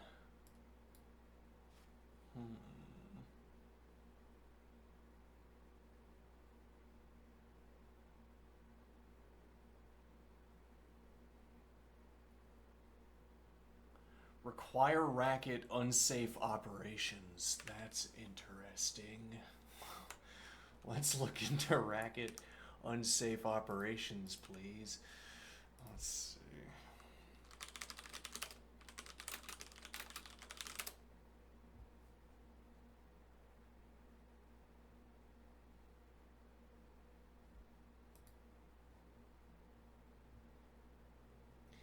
All functions and forms provided by Racket Base and Racket check their arguments to ensure that the arguments conform to contracts and other constraints. None of that, please. I already know that they conform to their contracts and other constraints. VectorRef checks its argument to ensure that the first argument is a vector. What, really?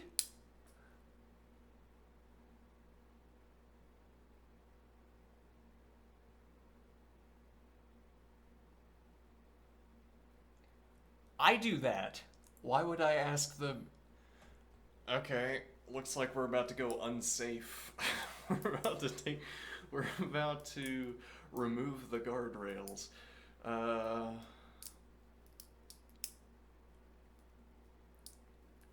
Functions provided by Racket/unsafe/ops are unsafe. They have certain constraints, but the constraints are not checked, which allows the system to generate and execute faster code. If arguments violate an unsafe function constraints, the function's behavior and result is unpredictable, and the entire system can crash or become corrupted. Not my problem. No, that would be leetcode's problem. All of the exported bindings are protected in the sense of protect out, so access to unsafe operations can be prevented. Okay. I am highly interested.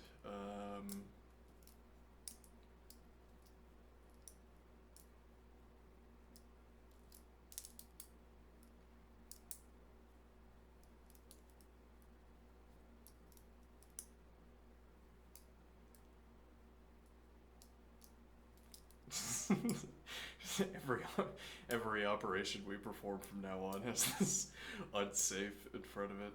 Yeah, don't need it.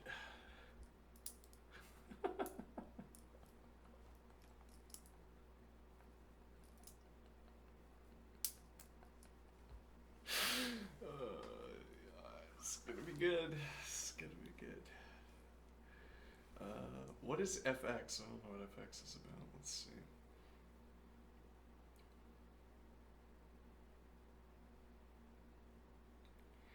Like, how am I gonna mess up? Well, you probably are, but how am I gonna mess up? Plus, how am I gonna mess up addition?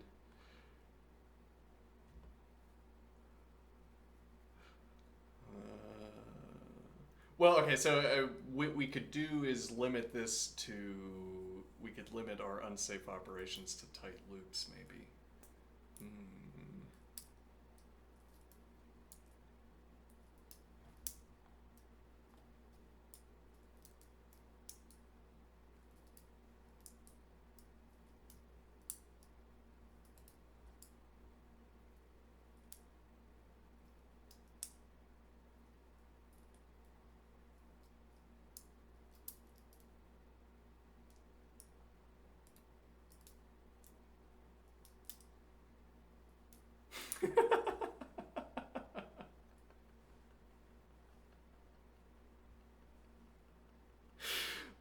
Unsafe const list.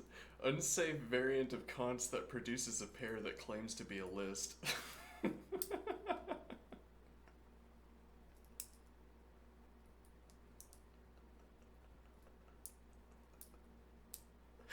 Okay, that just is const though, right? I guess the point is that, yeah, it's not an alternative to const. This is just the unsafe version of const. But I guess this is a reminder that this is going to give a list, regardless of whether the output is actually a list. Like the checkable type of the primitive data object will be a list.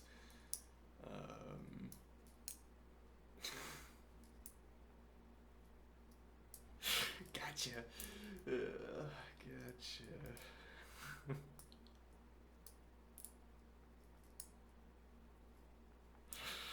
Okay.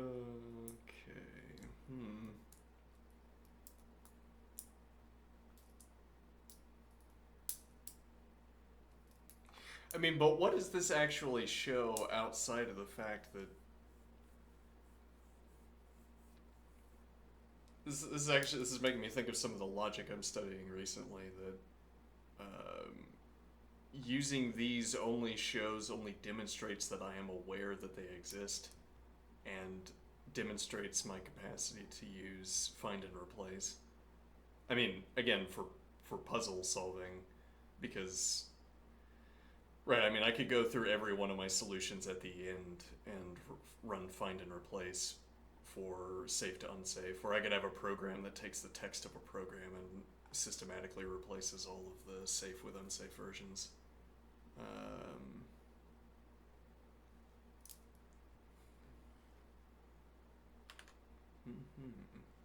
And then, right, so what does that actually do aside from add the extra step? Well, it would reduce the millisecond cost, which is the critical point. But again, I could do that with every program. Let's see.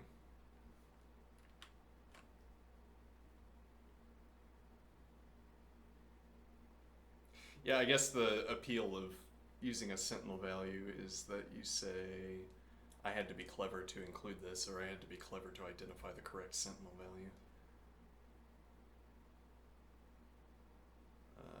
Let's see. Avoid repeated car calls.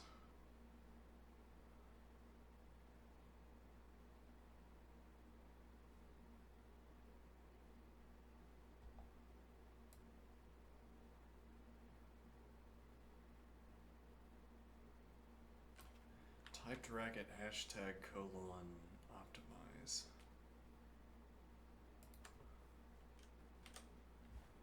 We don't do type Racket, but we could, I think.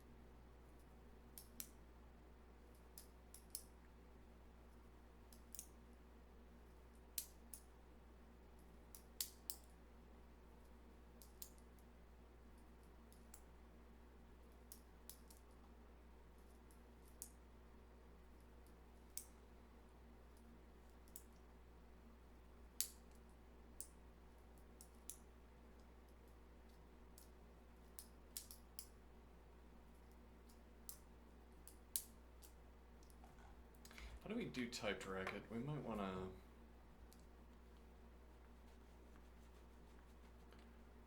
Quick start, beginning typed Racket. Quick start. Oh no, yeah, we can't do that because we'd have to change the lang, but we don't have the option to do that in leetcode. That's fine. Alright, let's see.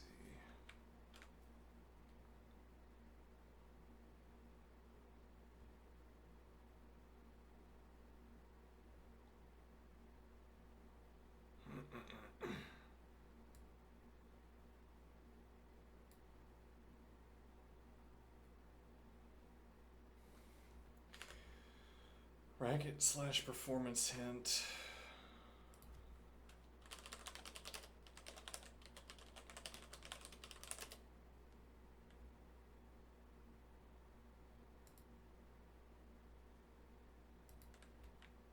The bindings documented in this section are provided by the Racket / performance hint library. Okay.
Define C struct.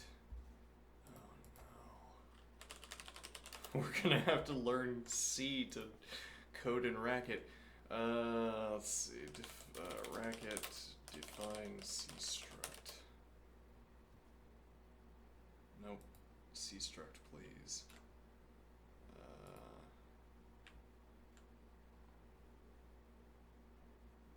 Inline fourth. Why don't we have inline C? We don't have inline assembly on the Racket foreign interface. Require FFI/unsave.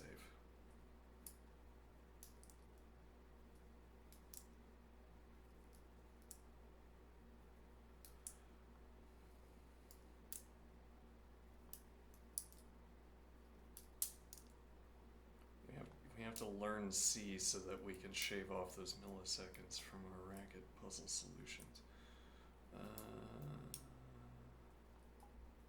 Yes.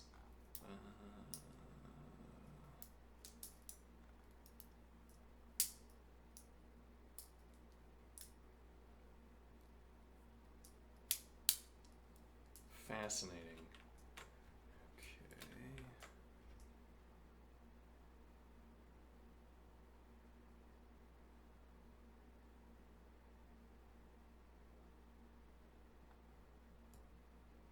Lets you prove or dispel the notion that the algorithm, not the virtual machine, is the limit. Let me see.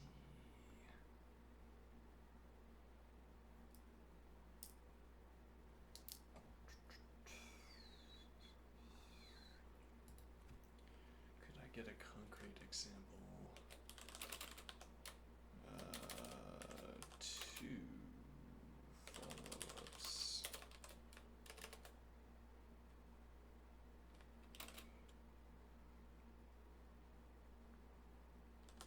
I was worried that using a let definition for car operations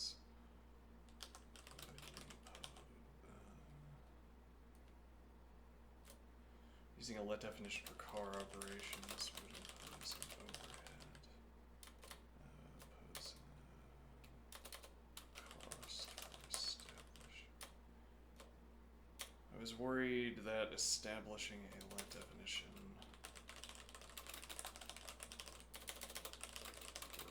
for car operations would impose additional costs.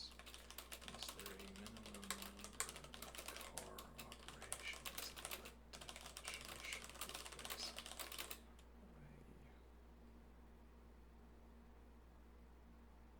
Is there a minimum number of car operations a let definition should replace before I establish a let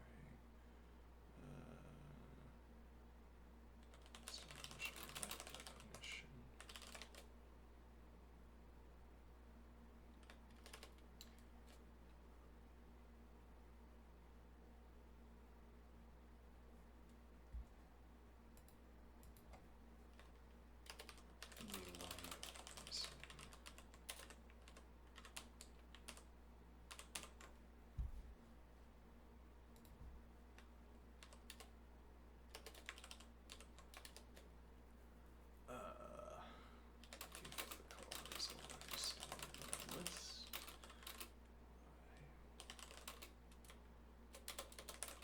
Yeah, bad line of reasoning. Alright, we'll just delete that. Let's see. Is there a minimum number of car operations a let definition should replace before I establish a let definition?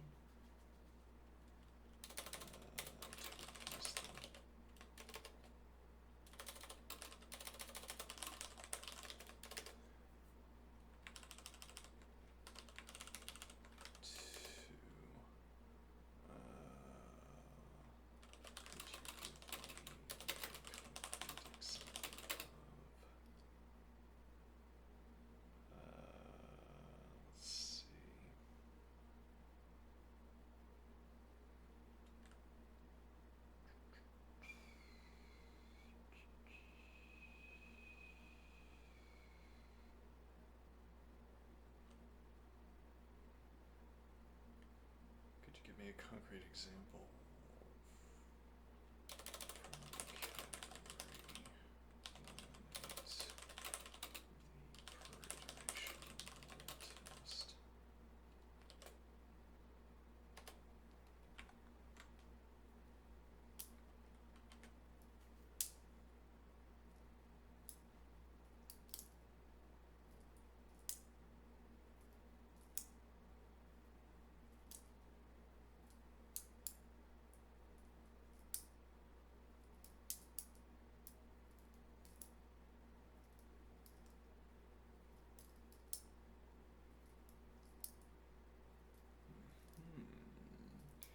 Interesting.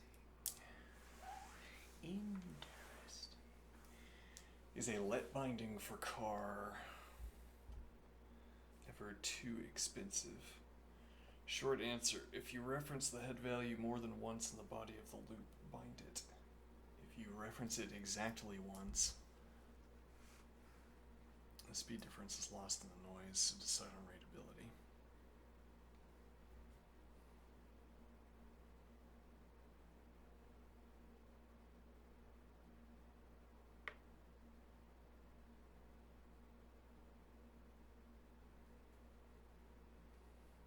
I like this color scheming. It's nice. Let's see.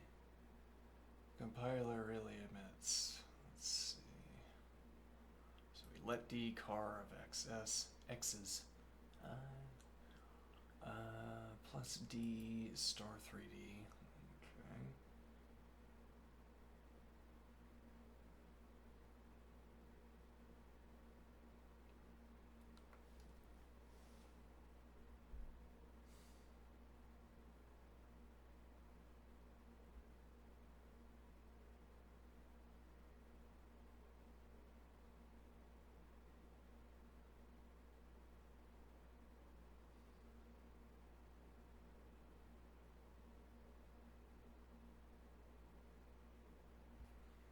So if we want to try to interpret this,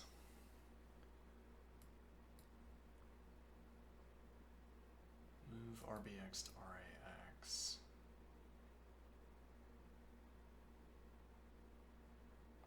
So I'm assuming RBX is the other register. No, I'm not going to be able to interpret that. We're going to have to learn. Gonna have to learn. Yeah, let's see. I mean, we could drop our daily racket coding for assembly, do lean after lunch, and then if it is lean, yeah, I haven't fully decided yet, but it could be typed racket as a first exercise, or not typed racket, the little typer. Let's see, without the let, you write car access twice. Apparently move racks is the car operation. So we have to do car twice. And then...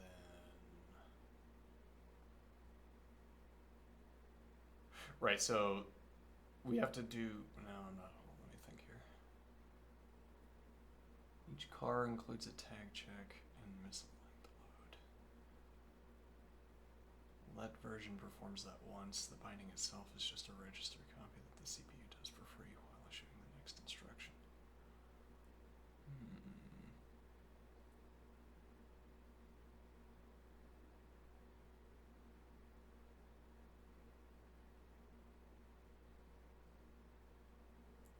One reference break even, greater than or equal to two references, always cheaper to bind.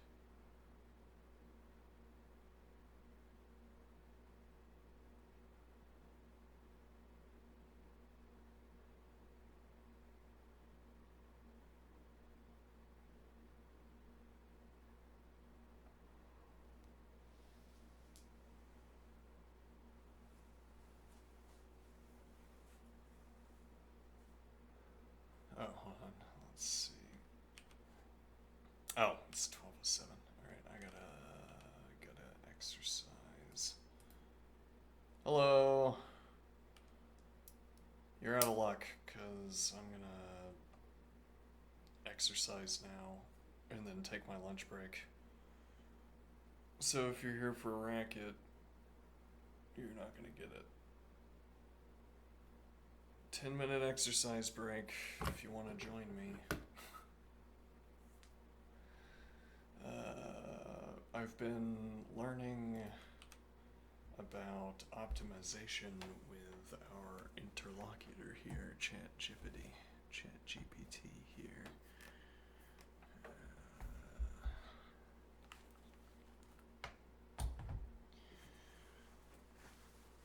Yeah, well, I mean, we already knew that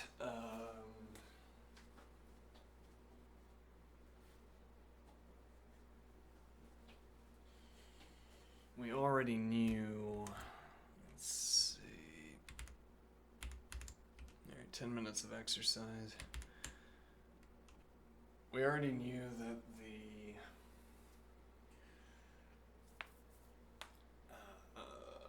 timing tests that we were performing were not reliable for reaching firm conclusions about. Oh, hold on. Let's see. I can put the chat on screen. For reaching firm conclusions about speed of procedures. That there's too much noise. You'd have to see something like you'd have to see a statistically significant difference in the time expenditure to be certain that a conclusion is worth keeping. Having the actual assembly answers tells us the phenomenon that's being mapped by the time, the phenomenon that's being mapped by the timing, the stopwatch.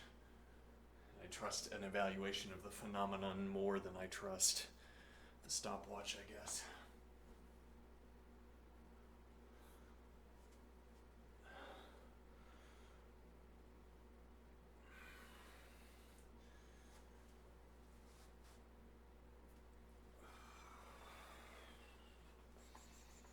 Let me see what my leg feels like. I've got a knee brace on at the moment. That's feeling pretty good.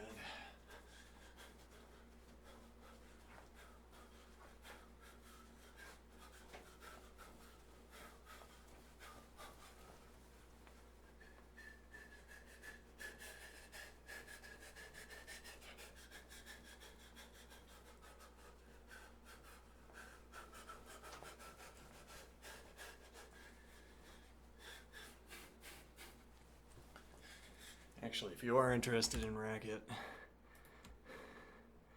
we've got some code.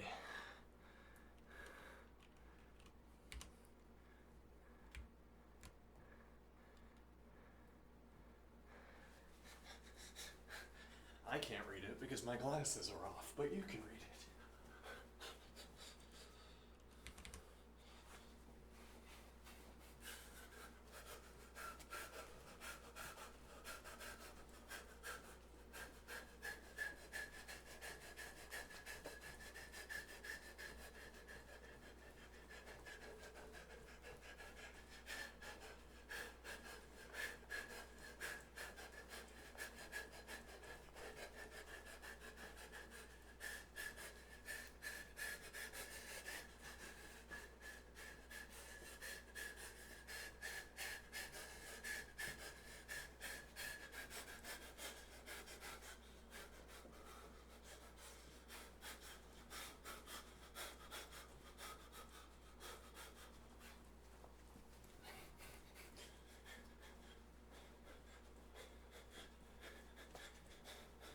Actually, we could zoom in really far and I could probably read it.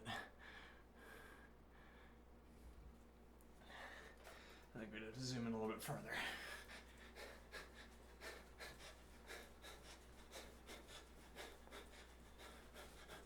Oh well.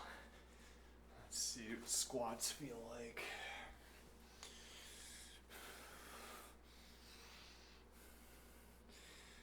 Also, did you leave? Yes. All right. Well, back to camera then.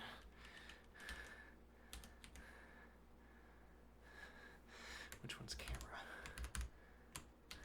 There we go.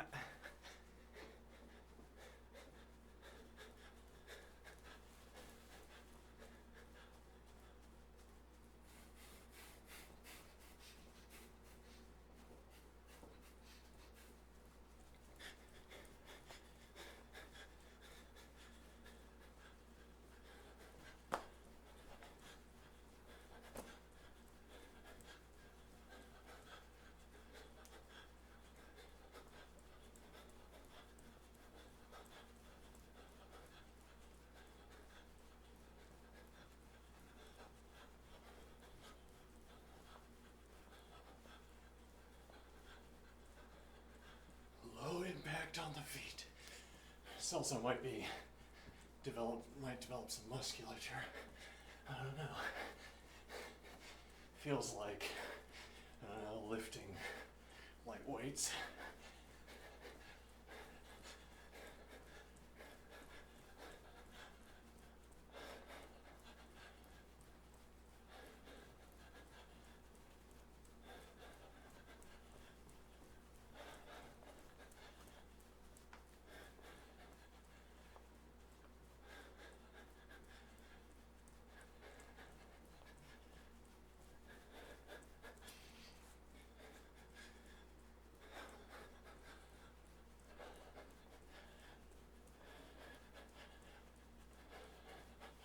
So, it appears that we can ask the model optimization performance-related questions and expect to get solid answers.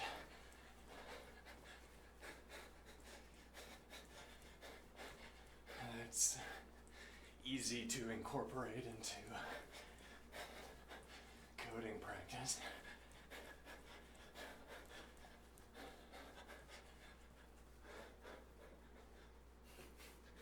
This is maybe making me think that we offload assembly knowledge onto the model like I suggested. I don't know. I mean,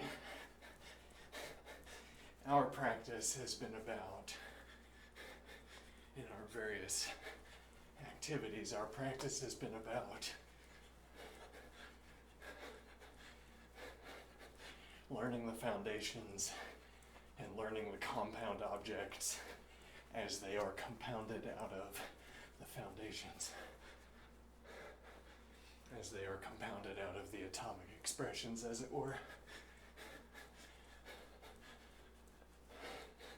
And now, the point is clear in axiomatic set theory.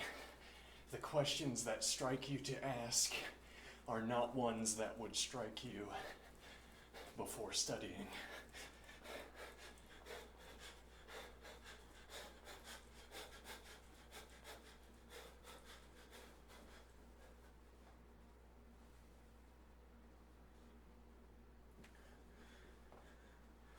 The questions that strike you to ask in axiomatic set theory are too specific,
oh, that's a pretty good exercise, seemingly.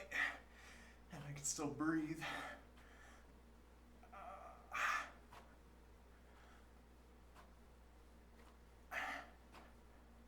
Kind of.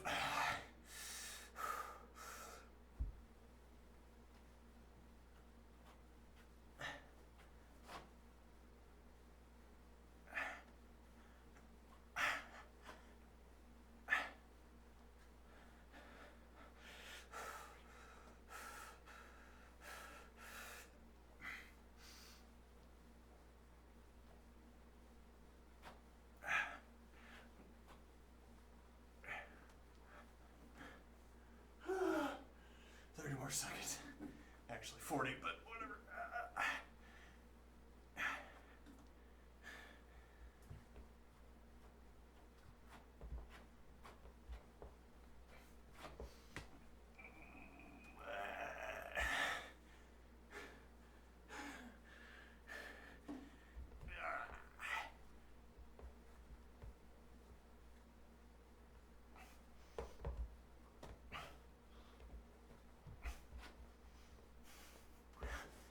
Okay. Fine. All right.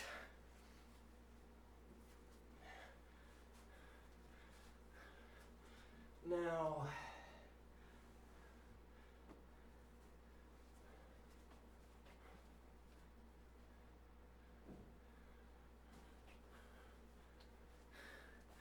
I wonder if there's any way to recover who this was. Oh yes, there is. Never mind. Alright, I will take a break for lunch. I'll see you next segment if you are here, and if you are not, then I won't. Alright.